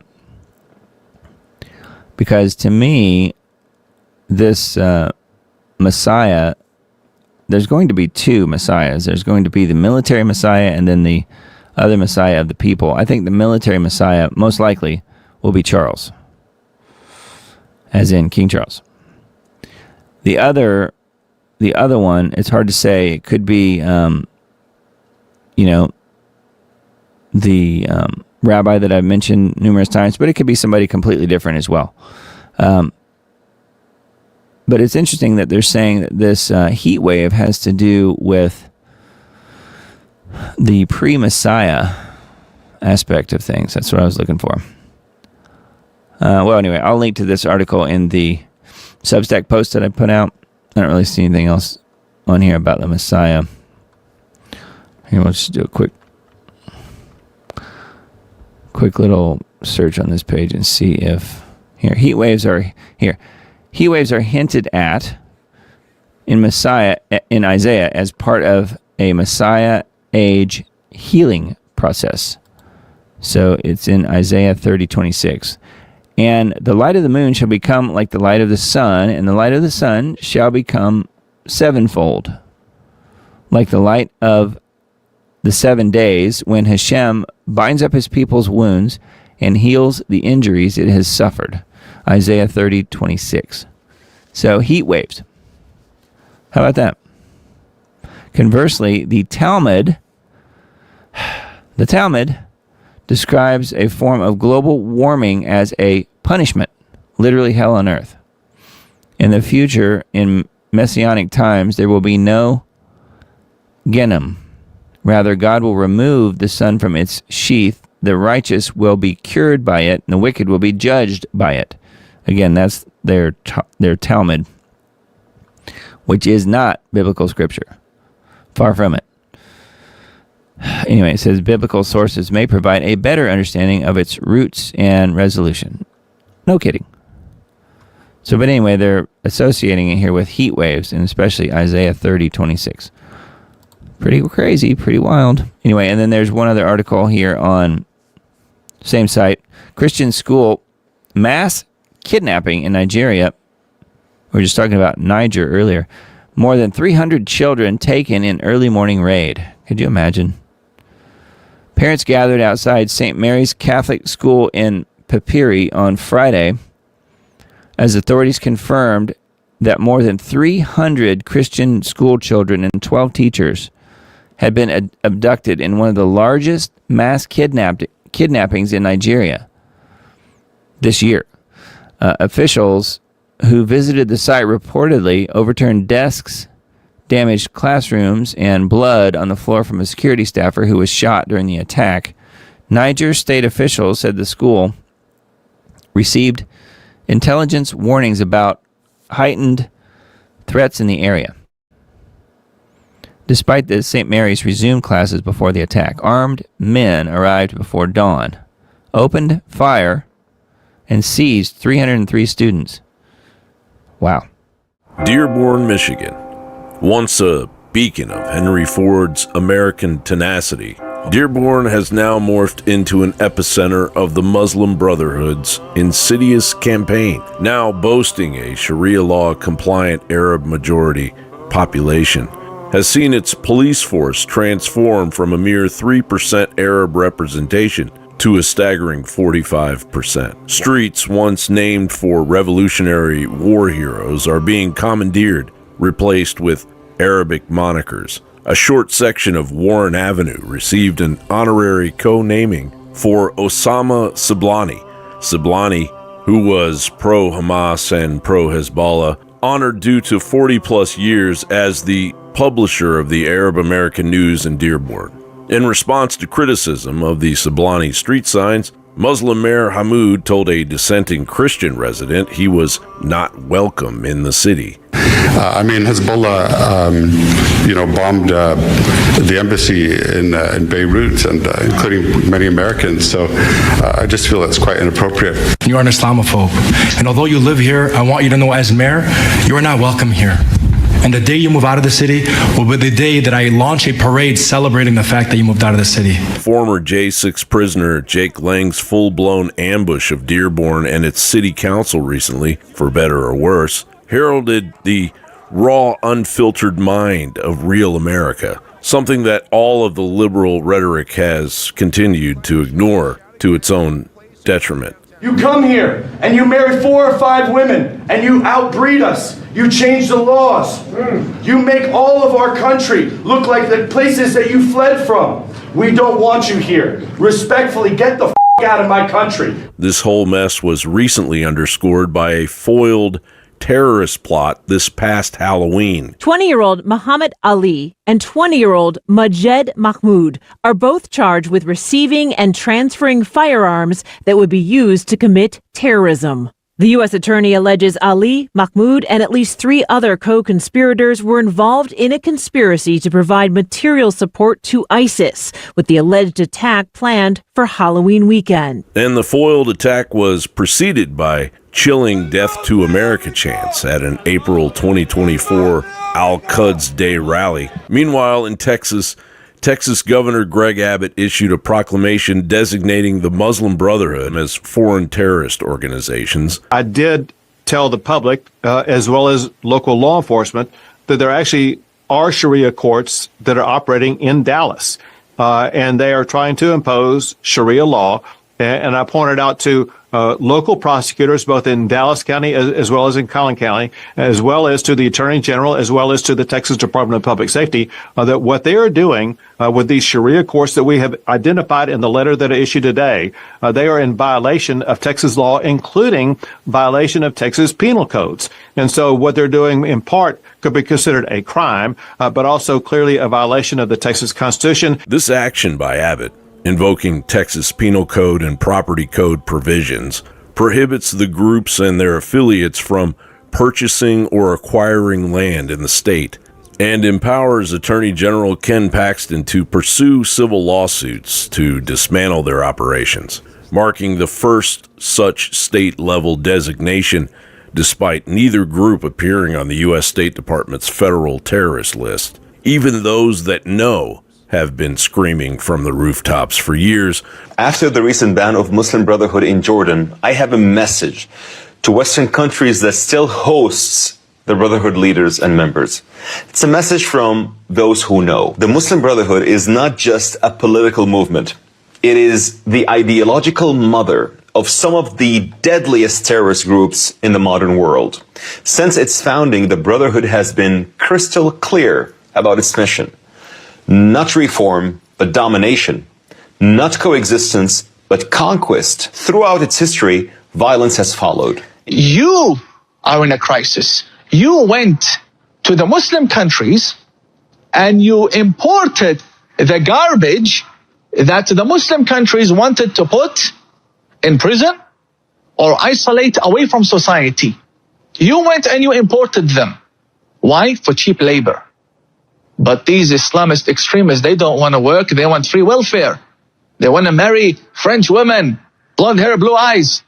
They don't have time to work. And I have countless Saudi leaders in their government saying the same thing for 10 years. They're like, listen, we don't want jihad. We want to invest. We want a space age. We got all this money and power. We don't need to have a war.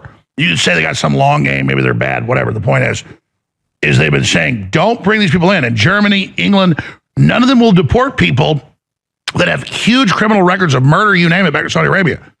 Because Saudi Arabia will throw them in prison or kill them. But if you convince the public, they're going to go in the street and say, long live Sharia, long live Sharia. They will do it. But we have to convince them. CARE has decried it as a defamatory publicity stunt rooted in debunked conspiracy theories and anti-Muslim bigotry, accusing Abbott of prioritizing pro-Israel donors over Texas residents and threatening legal action on First Amendment grounds.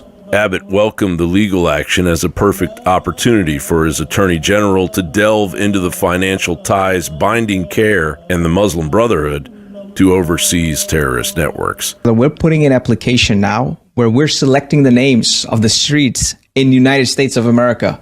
We're putting the subdivision laws. Like, hey, this is the law. One of the laws being your yearly contributions, 75% of it goes to support the masjid that's going to be there. We're making these laws. We're putting those laws. It's unbelievable what Allah can do for you. It is increasingly embarrassing that we have allowed it to go this far. It's time we took the sacrifice of those on 9/11 seriously. Man up and woman up. Delete the weakness in your life and get to work saving your country and your own ass. John Bound reporting for InfoWars. Yeah, how about that report? I thought that one was much needed to see that. And the thing I would say about the whole Sharia law in Islam is that, you know, there's been some reports. I know Tim Cohen's talked about this with regard to the soon-to-be Antichrist, meaning King Charles, that he is a Muslim. And, you know, the more I think about it, the more it makes total sense that the one world religion, and you look at how fast Islam is popping up everywhere and being pushed in every Western country, perhaps that is the one world religion. Because, as you well know, and fitting in with Scripture, if you don't convert, you get killed. And that is one of the stipulations, as far as I know, of the one world religion in the end times. So perhaps it is simply Islam. It's not Chrislam, like some people would say, because you're never going to get a merging of Christianity and Islam. First of all, the Muslims would never put up with it. Unfortunately, there would be some Christians that probably would. But you know what I mean. Islam is not going to water down their message of taking over. Again, there are two kinds of countries. There are Islamic countries, and there are countries that are about to become Islamic countries. Okay? Absolute truth. I've learned about Islam from one of the best people out there, who was a very frequent guest for a long time on Lost Arts Radio when I was producing Lost Arts Radio with Richard, a guy named Dr. Bill Warner, who was an expert in Islam. He wasn't a Muslim himself, but he knew all about it and was able to break it down and explain it to people. And that's where I learned about it. And, you know, just based on what I know and what I'm seeing as far as it being pushed everywhere, it makes a lot of sense to me that it could be Islam as the one world religion. At one point I was thinking, okay, it might be, you know, some sort of version of the love of the earth, you know, the green deal, that kind of thing. But I don't think so. I think Islam has the power and certainly has the off with your head mentality, going back to the head choppers. So I would love to be wrong, but unfortunately that does seem to be where it's going. I would like to hear what you guys think about that as well. But Islam may very well be the one world religion, which is a pretty scary thought. All right, and then let's look at, let's see, I think we finished this one, didn't we? I felt my voice kind of giving out on me, so I had to take a break and watch the video. Well, here, I'll back up just a little. Niger state officials said the school received intelligence warnings about the heightened threats in the area. Despite this, St. Mary's resumed classes before the attack. Armed men arrived before dawn, opened fire, and seized 303 students in addition to 12 teachers. Another 88 students were captured after attempting to flee, according to the Christian Association of Nigeria. The victims include boys and girls between the ages of 10 and 18. Wow. So they took all these kids at gunpoint. I'm looking to see if said that the security person was shot or whatever. I don't know if anyone else was. Authorities in northern Nigeria continue to face widespread criticism over the failure to prosecute known attackers. Yeah, that's because the people that run the government are with the side of the extremists. But they're just following their scriptures. That's the thing. They're Muslims, but they're following the scriptures. You have the dichotomy of the peaceful part of Islam, right? And yet the violent part of Islam, they're both true. You have the, Muhammad in Mecca part is peaceful when you look at the Quran. But Muhammad, when he went to Medina, that is when the violence started. So it's sort of, again, this dichotomy of it's both peaceful but violent. And where it works out in the Quran is the most recent information is the part that they go by, and that is the violent part, the Medina part, when Muhammad was in Medina. And that's why the imams follow the most violent part of the Quran and the other scriptures as well. It's not just the Quran. You have the Sirah and you have the Hadith. And they all teach based on what Muhammad put out there. So, yeah, it's an interesting religion for sure, but it is very violent, and it makes a lot of sense to me that it could be the one world religion. So it's something that I personally am going to be keeping an eye on, and I'm sure many of you guys will as well. So this was an article on Israel 365 News, and let's see here. One more that I came across from the same site. It was actually embedded on this homepage of this site. Another Musk video here, but this one's called "Elon Musk May Play a Key Role in Bringing the Messianic Era." Again, this is talking about not Jesus, but talking about the possibility of the Jewish Messiah coming back. Again, you have the Messiah of the people, but also the military Messiah, who I think will be at least King Charles on the military side of things. It says, watch the new JTV documentary on the Moshiach, the Jewish view of the Messianic era. And it's talking about how Elon Musk may play a key role in bringing the Messianic era. Wow. Yep, I'm not too surprised about that. So the Messianic era is definitely here, I think. All right, and then let's see here. Let's look at this couple of tweets here I wanted to mention on my X account and simply retweeted them. Candace mentions here in this tweet, and I think there's others, but this was the one I retweeted. So I'll just go ahead and read this bit. And if you guys want to follow up, you're certainly welcome to. But she's pretty active, I guess, on X. So she says, this is posted November 22nd, so yesterday. Urgent. 2 days ago, I was contacted by a high-ranking employee of the French government. After determining this person's position and proximity to the French couple, meaning the Macrons, I have deemed the information they gave me to be credible enough to share publicly in the event that something happens. In short, this person claims that the Macrons have executed upon and paid for my assassination. Yes, you read that correctly. More specifically, that the green light was given to a small team in National Gendarmerie Intervention Group. I am told there is one Israeli that is on this assassination squad, and the plans were formalized. Again, this person provided concrete proof that they are well placed within the French government apparatus. Further to this point, this person claims that Charlie Kirk's assassin trained with the French Legion 13th Brigade with multi-state involvement. So again, this person claims that Charlie's assassin, who would be one of these people, I guess, trained with the French Legion 13th Brigade with multi-state involvement. Journalist Xavier Poussard's life is also at risk. Now, that guy is one of the first guys that was reporting on the whole idea that the First Lady of France, Macron, is indeed a man.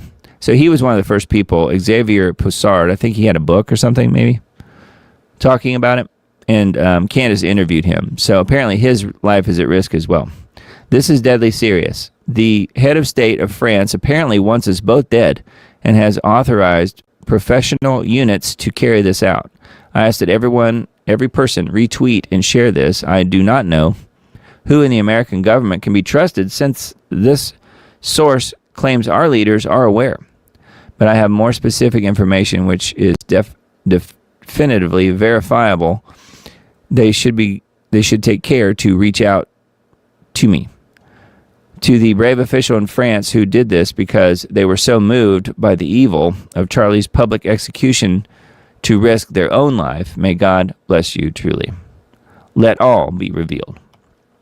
So that's some pretty interesting and scary stuff there from Candace. And I personally believe her. I think that she's telling the truth here. Hopefully nothing will happen. So be saying a prayer for Miss Candace here because she is an exceptional person and certainly a believer in Jesus Christ and could certainly use as much protection as possible. So all that to say, it's interesting that there was a line here also connecting the Charlie Kirk assassin to these French Legion 13th Brigade National Gendarmerie Intervention Group, whatever that is. And she said from the beginning she felt like this whole thing with Charlie was a military operation. Then you go to, everybody was blaming Israel right at first, and possibly they're involved. I don't know. But it sounds like it leads back to, at least, if nothing else, France, for whatever reason. Why would they want Charlie dead? I don't know. Maybe as a public example to get her to shut up. And this Poussard person as well, journalist.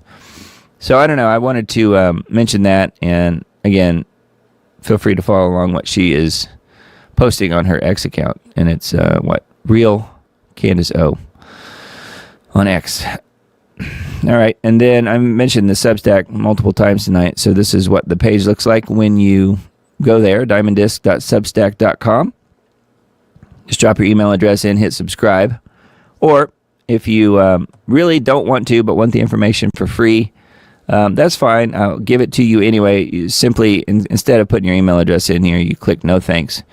You'll come to this page, and you'll just want to look for the posting that says the word links in it. This is last week's show, upper left corner. KC3 in Israel. This is the year, the 77th year was the name of last week's show. There's the links from last week's show. Here is the audio podcast as well. And then the links to the other final versions of the show are also available on this links page. So like the Rumble version of the show, the BitChute version, the Brighteon version, the Facebook version, so forth. So, and those are here. They go way back. And then also, I haven't mentioned it for a long time, but there are links over here to my other social media platforms. If you guys want to follow, happen to be on these other platforms, Spotify, Apple Podcasts, you will find the Diamond Report on both of those as well. Spotify, Apple Podcasts, Twitter/X, which I mentioned already. That is the Diamond Report on Twitter or X. And then, of course, YouTube. I don't have the other YouTube channel on here, but you guys can find that. Take It to Lord in Prayer on YouTube, as well as Diamond Disc on YouTube. And then my Facebook links and, I don't know, Rumble, BitChute, Brighteon, so forth, and so on. So I do post every now and then on some of these other not-so-known apps and websites like Getter and Parler and MeWe and Gab and Minds and Telegram. I do post on those as well. If you happen to be on any of those, I would appreciate a follow. And, of course, it is completely free. There's a way you can support the Diamond Report if you are so inclined. Would certainly appreciate that. It would mean a lot to me. Got a few people who are helping me pay the bills around here, and thank you guys for doing that. I know it's not easy, and we we are not living in a really great economy, despite what Trump says. But thank you guys for hanging in there and supporting what I'm doing. I've got, I think, 8 total paid subscribers on Substack, and another 7 here on Subscribe Star, which is another way to go. And that is a monthly subscription, or you could do a one-time subscription as well. I'm not a subscription, but a one-time donation if you wanted to. I've had a person or two do that over the years, but for the most part, people do the monthly support. So thank you guys for doing that. Note, there were no advertisements in this broadcast. 2 to 3 hours. My voice is about to give out on me. So, but yeah, I pretty much give it all, every bit of energy that I can, and put out the best show that I can. I'm doing this all myself. I'm a one-man band, as they say. But let's take a look at your questions before it gets too much later. It's 11:30 here, Central Time. So let's take a look and see what we have. And I mentioned earlier at the start of the show to put questions in chat. If you had a question for me specifically, to use the question mark, because it does pop up here on my screen, and it may not show up for you guys, but it does for me. If somebody puts a question in there, it kind of flags it a little bit so I can see it easier instead of having to tell people to type in all caps, which people don't remember to do that, and I don't always remember to mention that. Let's see here. Eric's asking, you guys actually believe there will be a universal basic income? Question mark. Universal basic income. Well, they're trying. That's something, even Musk has talked about how great it would be. I think if there is, it would have to be after the point, whenever the Great Reset happens and the financial system crashes. At that point, then people would be demanding something like that, I'm afraid.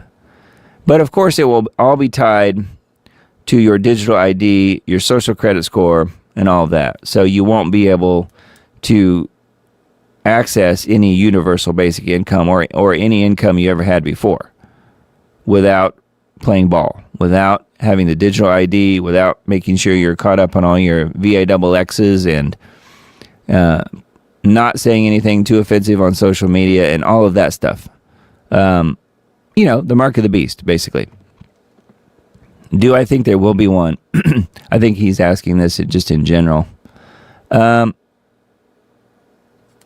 It's hard to say.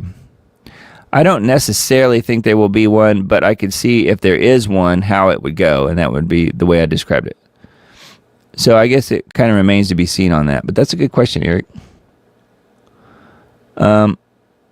Everything bad and evil, KC3 is plotting, hoping the backlash will be too much for their evil plans, Matt says. Yeah, and that's exactly right. You know, and Matt is in a Commonwealth country, I think. So he should know. But yeah, KC3, King Charles III, is going to be the biblical Antichrist. It's pretty much, in my mind at least, a done deal. It's just a matter of when he rises to that point. I think it will take an attempt on his life, most likely. Unfortunately, I mean, according to scriptures, you know, the head wound, whatever that might be, and then at that point, he possibly, at that point, I guess, becomes indwelt with the spirit of Satan. I mean, I don't know. That's how I interpret it.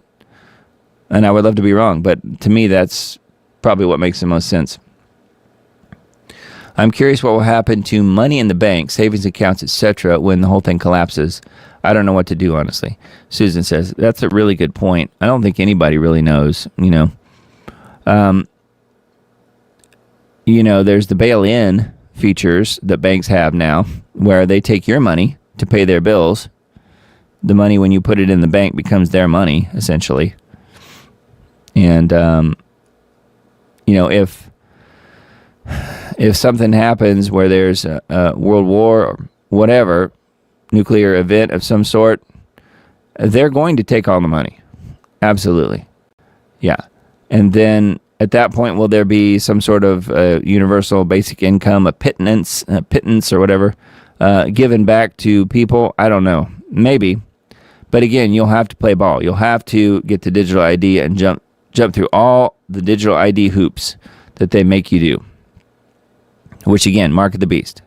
The technology's here now. It's really hard to say. No one knows exactly how it's going to unfold. But those are all really good questions. Yeah.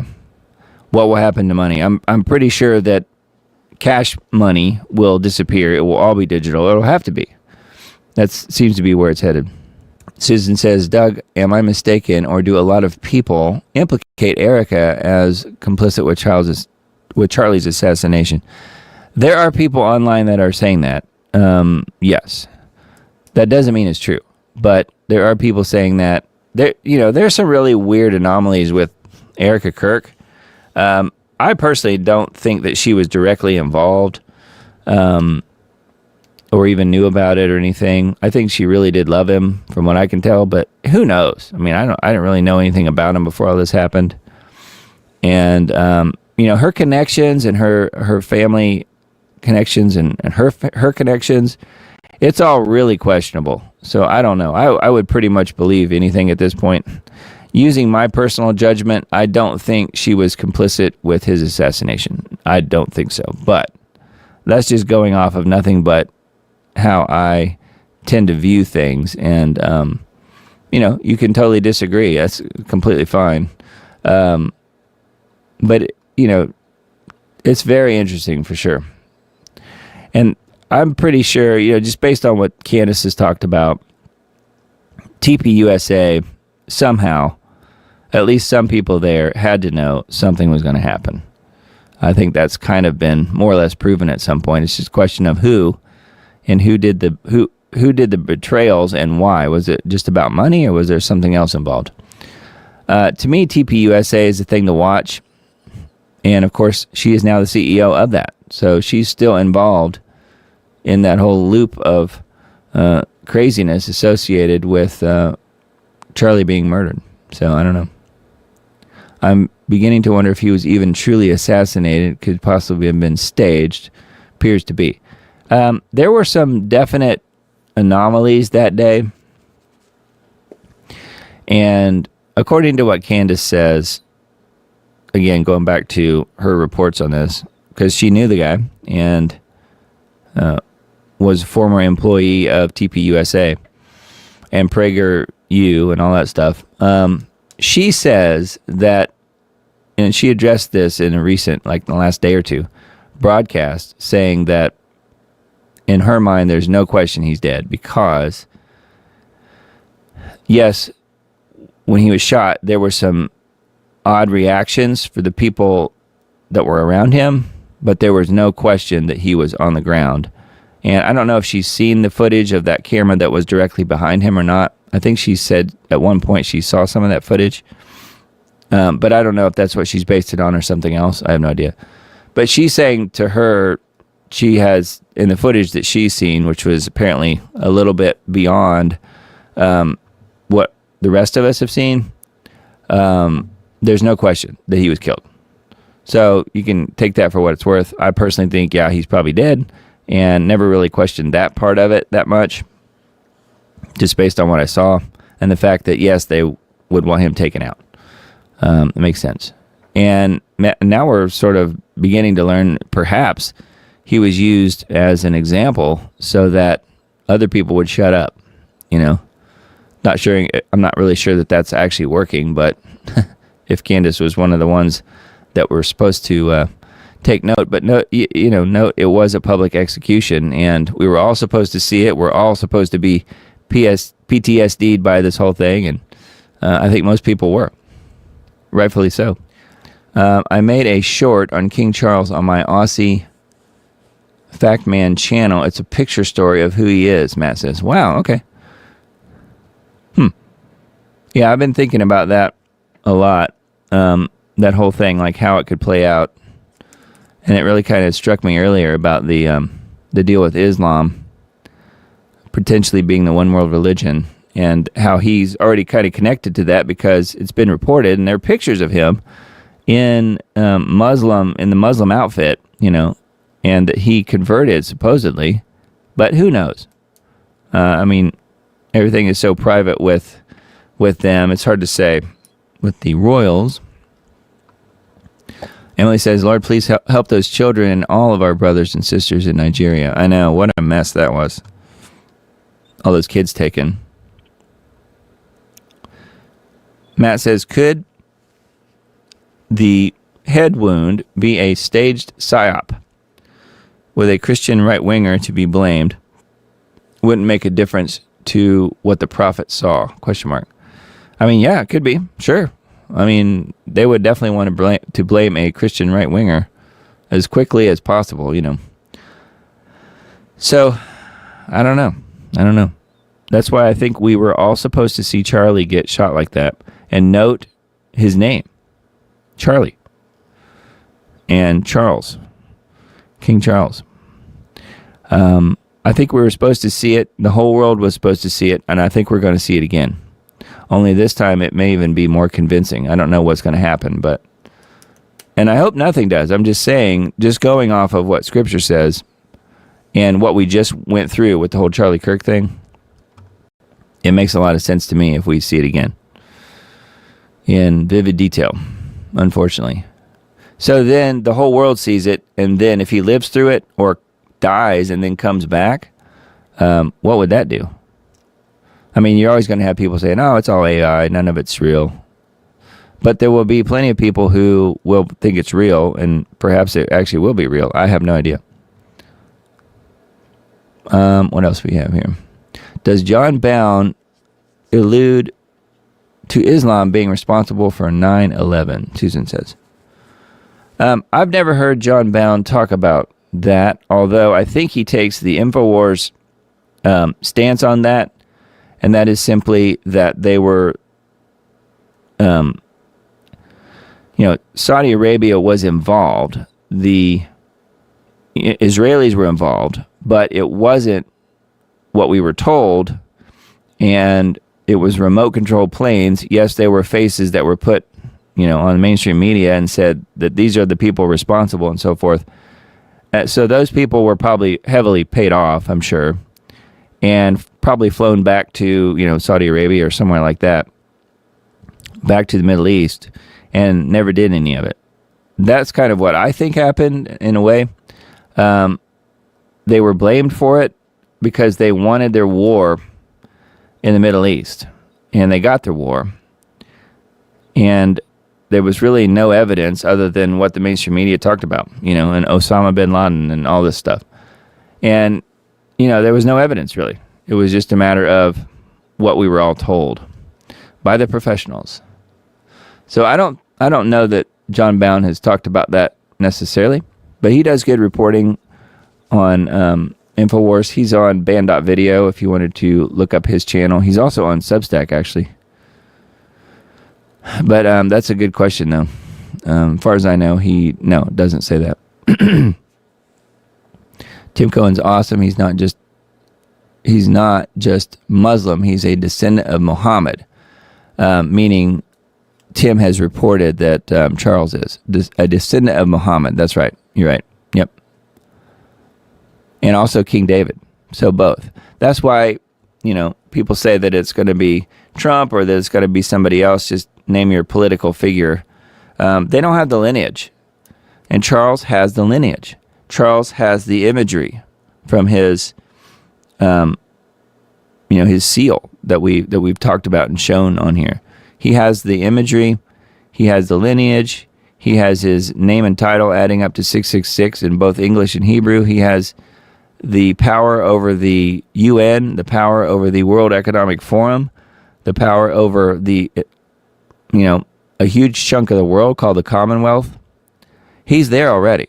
And he has, according to Tim, and I would tend to believe him, he's been the leader of the world since his investiture in 1969, essentially, by being the head of the British Empire. And that makes a lot of sense to me. But he's been in the shadows, and then, you have the people that think, oh, he's just a total nincompoop, he's an idiot, and all this stuff. But he is a devout Satanist, according to a lot of people, and he had good friends like Jeffrey Epstein and Jimmy Savile and other pedophiles, known pedophiles. And, of course, people at that level are almost always pedophiles. So, and I don't know. I think it's super dark. So, yeah, he has the Muslim connection to Muhammad as well. You're right. I forgot about that. Matt says, thanks, Doug, for another great show. Okay.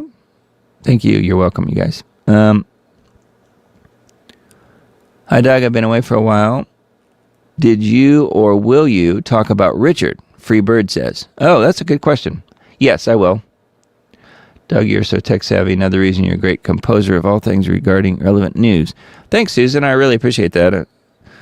I don't pretend to be necessarily. I've just been around a while and tend to know how things work, or at least can figure things out, at least from a technological standpoint. So I do appreciate that. It means a lot to me. Yes. So Richard Sachs. Yeah, let's talk about Richard. Here, I'll pull up his picture. Trying to think where I have a recent picture of him. Well, I know. Let me just pull up the Lost Arts Radio website. It's Lost Arts Radio is still up. I do have access to Richard's email account, and I was able to secure the domain name lostartsradio.com so that it doesn't just get lost in the abyss, because it was all connected to his account, his credit card, and all that stuff. I've got it moved over to my account and my credit card. So lostartsradio.com, the name, the URL will still work. Now, the website that we're looking at here will go away at some point, just because I don't really have the funds to continue paying for it. And it's his baby, it's his thing. I will keep the domain name at least for a while. But Richard was my good friend, and we started Lost Arts Radio together in 2014 when I answered an ad, I guess you could call it an ad, that was put in a chemtrail Facebook group by our good friend, Russ Tanner. And many of you guys probably know who Russ is. Russ is a great guy. I've known him since 2014. He used to head up geoengineeringwatch.org. He was the webmaster. And I started working with Dane Wigington. Russ was the webmaster for geoengineeringwatch.org. And Richard Sachs was a co-host with Dane Wigington on what we called GeoWatch Radio, Geoengineering Watch Radio. And they were talking about geoengineering. And they would talk about that. I think Russ Tanner was on that show as well. At least he was later. So it was the three of them talking, and it was certainly Richard and Dane. Well, Richard got kind of tired of doing that, and he wanted to move on to other things and had some other offers to start, or just people, not money, not monetary offers, but people asking him, one person in particular, asking him to please start a podcast on health, because people knew Richard's connection to natural health and healing. And I guess, I don't really know the backstory too much, but I think Richard had written some articles for Natural News way back when.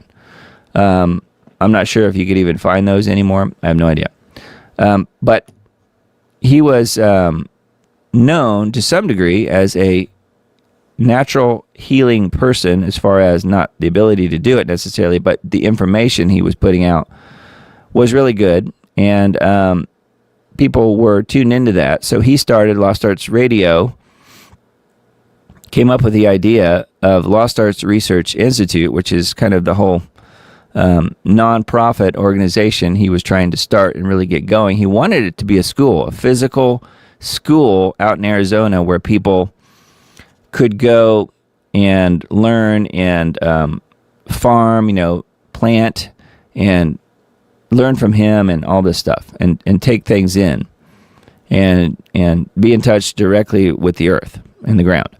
And he really, really wanted to do that. He never got to that point. I was afraid that he might not, just based on the fact he was trying to do it all himself, and there was no money. I never got paid for anything I ever did with Richard. Matter of fact, I lost money. I was paying for Blog Talk Radio $100 a month, year in and year out. So that was kind of my contribution. I looked at it as kind of like a business venture in a way, but I only lost money on Lost Arts Radio. And Richard never really made anything either. He just barely made enough to eke out a living with a few subscribers on Planetary Healing Club. So I will say that I was able to secure the domain name lostartsradio.com. I don't know that the website will stay up and running that long, because it depends on when his credit card stops working. And that will be up to his family. But anyway, he and I started talking. I answered an ad. Somebody looking for technical expertise and help to start a radio show. And I answered that ad through Russ Tanner, through this chemtrail group that Russ Tanner used to head up.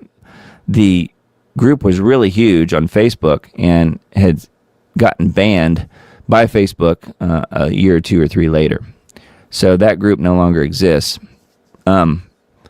However, that was how Richard and I met, was through Russ. But I kind of knew him a little bit. I was listening to GeoWatch Radio because I was already working with Dane. So I had that connection as well. So anyways, that was kind of how I learned about Richard. He and I started talking in 2014.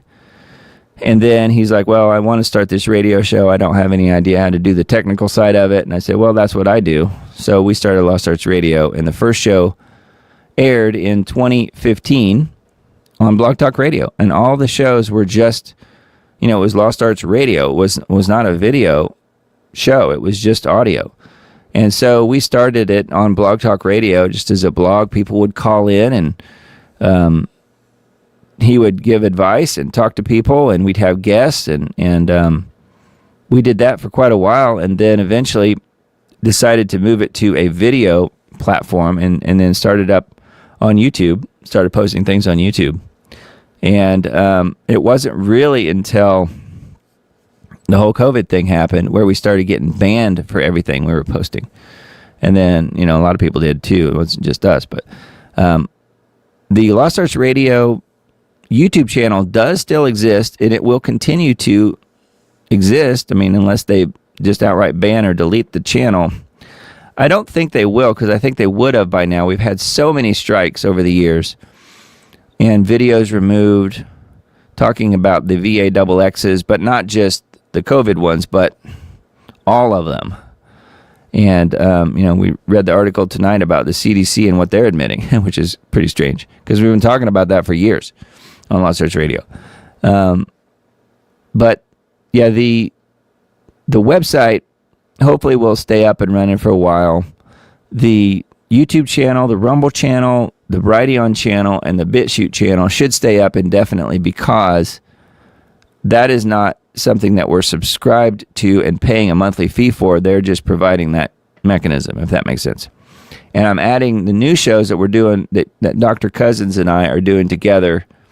We do a live show on Monday. It's, his approach to things are different than what I do. And Dr. Cousins is not a Christian, but he really respects Christianity. He's Jewish. And he's a good guy. I've known him for years. He and Richard were buddies. They were friends, even back to the Arizona days. And he and I are continuing on. Anyways, we're going to continue on. It's now called Cousins Commentary, because it's Dr. Cousins. And we will continue to produce shows Monday afternoons. And we do a live show. Not very many people tune in. Just Dr. Cousins talking for 20 minutes, 30 minutes. And then those shows are going on the Lost Arts Radio channels. So if you happen to be subscribed to Lost Arts Radio on YouTube, as well as Rumble, Brighteon, and BitChute, you will see new shows pretty much every week. It's just not, it's not exactly the same, because it's Dr. Cousins, but it's as close as we can get. So we're not really shutting that stuff down. That will continue on. The website probably will go away at some point. And, Planetary Healing Club pretty much already has. We took down the Subscribe Star page, because I don't want people signing up for it and paying. They're not going to get anything at this point. There's no Lost Arts Radio, because that was Richard. So anyway, that was kind of my explanation as to what happened with Lost Arts Radio. Of course, Richard had been sick for probably 3 years, something like that, with Parkinson's-like symptoms. He never really knew for sure. Now, I will say this is really strange to me. I talked to just by email, talked to his sister, and we're still waiting on the official autopsy report. We don't have that yet. But what she told me was, and it sounds weird to her, it sounds weird to me, but the official autopsy came in saying that he died of heart disease, which doesn't make sense. But anyways, he had these Parkinson's-like symptoms. He suffered from that and probably some other sort of gut issue or something else, because he could barely eat.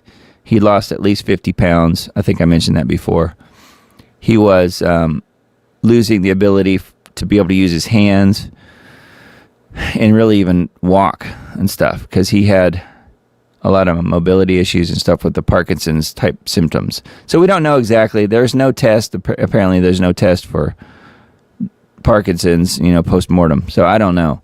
I'm not exactly sure what we'll find out. He was a great man. I really loved Richard like a brother. And I was sad to hear that he had passed away, but I was not surprised. I knew it was coming. I thought it would probably happen a year before it did, honestly. And I'm glad he is no longer in pain. So we'll say it that way. And his legacy will live on. I think his interviews were really incredible. He put out a lot of great information. So, Doug, weren't Russ and Dane working together at one point? Susan says, yeah, they sure were. So anyway, that is that's the story there on Richard Sachs, Lost Arts Radio.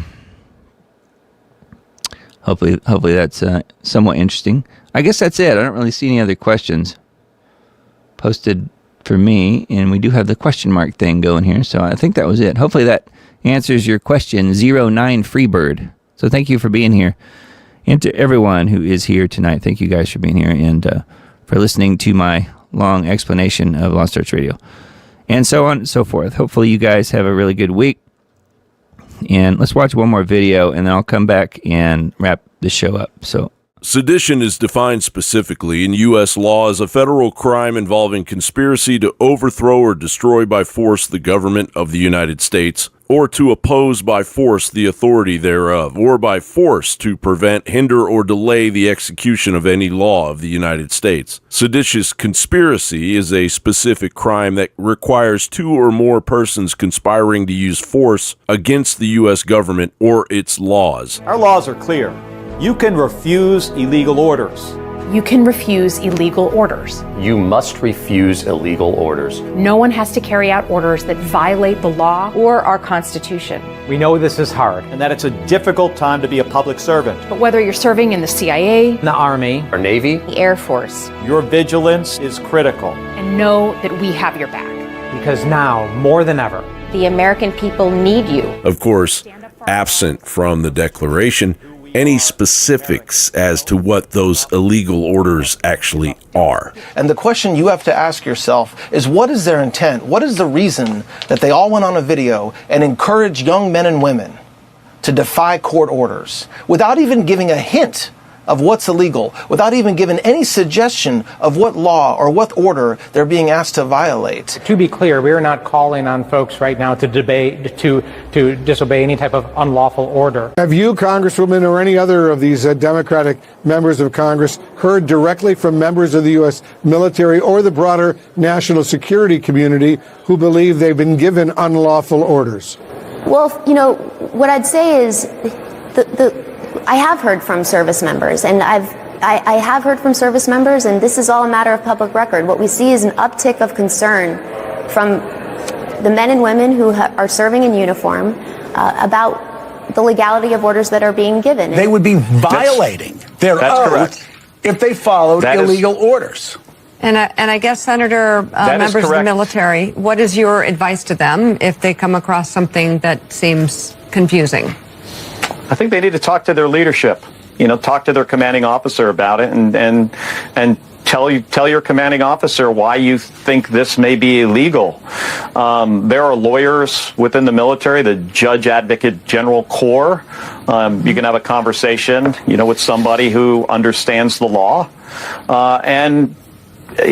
There's always the option of you review the UCMJ with your leadership and you explain to somebody why you think this may not be lawful. After widespread discontent over unpaid wages, lack of food, and clothing erupted into open revolt, yes, George Washington, as Commander-in-Chief during the Revolutionary War, authorized the execution of his own soldiers for sedition in 1781. However, no one in U.S. history has ever been executed by hanging or any other means solely for sedition or seditious conspiracy under federal law. Historical cases involving the executions of John Brown in 1859, Mary Surratt in 1865, and William Bruce Mumford in 1862 were prosecuted under different charges like treason or martial law violations. Neither the 1798 or 1918 Sedition Acts, the 1940 Smith Act, nor the current federal seditious conspiracy statute, 18 U.S. Code 2384, has ever carried the death penalty. The current maximum penalty for seditious conspiracy is 20 years in prison, and that is what needs to be pursued without fail, or there is no executive office of the United States going forward. Throughout American history, 6 presidents have presided over the federal prosecution and imprisonment of individuals for sedition or seditious conspiracy. John Adams,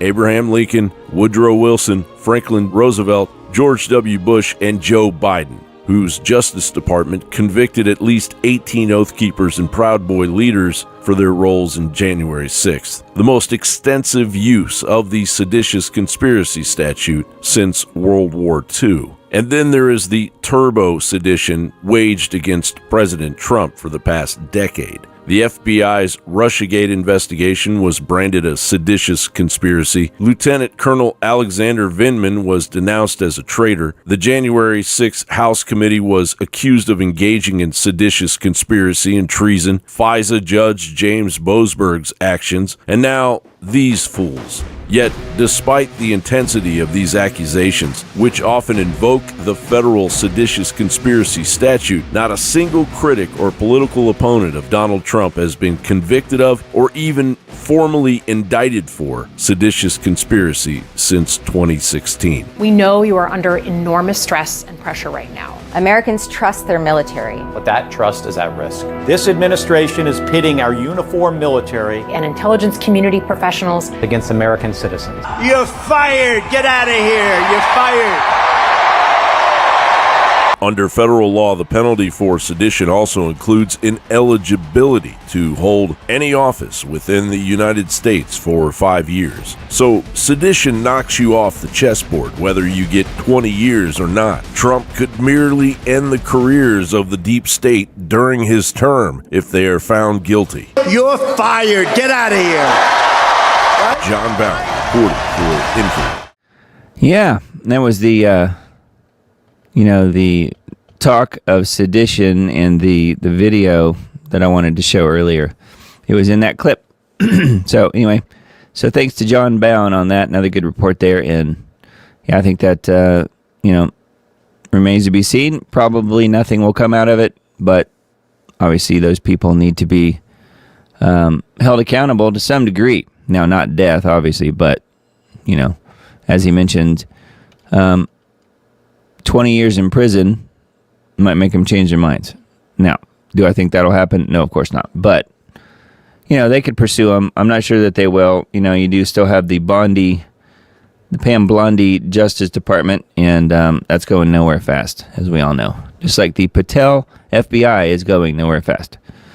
All right, so anyways, on that note, let's wrap it up for tonight. We've got the Diamond Disc on YouTube, Diamond Disc channel, the one that has been benevolently given back to me from YouTube from a few years ago. They took it away from me in 2021 and gave it back to me in 2025. So figure that out. But they do continue to peel off subscribers. I think I'm down about 1,000 or so, as I mentioned last time. So that is still there, though, and adding to it each week. I put the show up on there. So if you're not subscribed on the Diamond Report, which is just Diamond Disc, youtube.com/Diamond Disc, on the old channel, that's now actually the main channel now. So please feel free to subscribe there if you haven't already. And then the backup channel, which was the main channel for several years, the backup channel is Take It to Lord and Prairie End Times Dates. So that is available as well.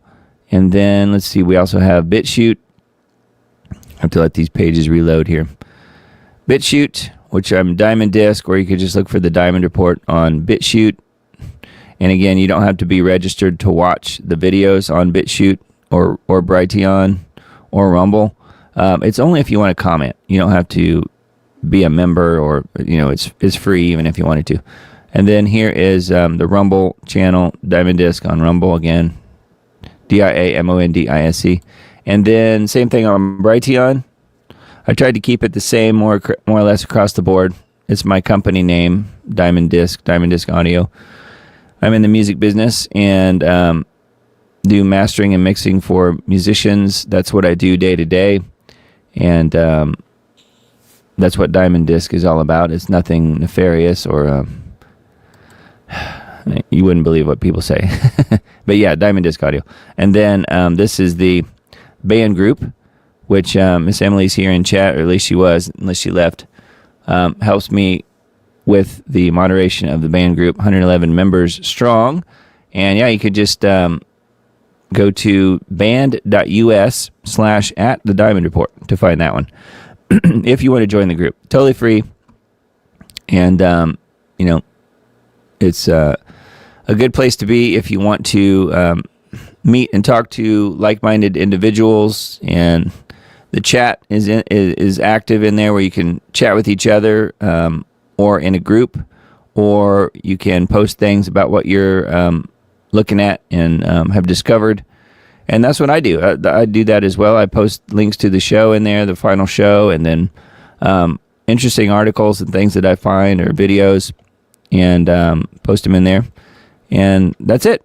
So that's pretty much it. And wrap up the show for this week. I guess we can call it a night. It is, let's see here, 23rd. I'm looking to see when the next one's going to be on the 30th. So the Diamond Report, 9 p.m. Central Time on the 30th. We will be past Thanksgiving. So I hope you guys have a lovely Thanksgiving for those of you here in the U.S. where I am, and we'll kick off the holidays, I guess, in a good way. Have a good Thanksgiving with your family this year, and hope everything goes really, really well for you and that it's blessed.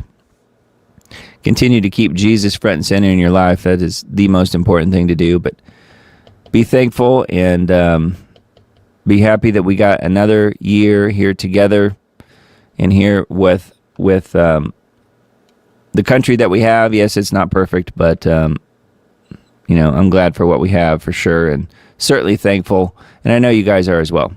So blessings to you guys. Let me know if you have any questions about anything. If anything comes up, you can leave comments on any of the video platforms, really, or in band. It's a good way to do it. Or on my Facebook page or wherever you happen to be. So certainly look forward to hearing about your Thanksgivings next week, and anything that comes up, family-wise or whatever. I'll try and share that stuff as well next week. So we intend to get together on Thanksgiving Day. I think that's the only day we're going to be together this year, not doing any traveling. So it'll be nice to just kind of stay put for a while. So that's good. Anyway, blessings to you all. Hope you have a really great week. And again, happy Thanksgiving to you all. And we'll see you again next week. Love you all. Talk to you again real soon.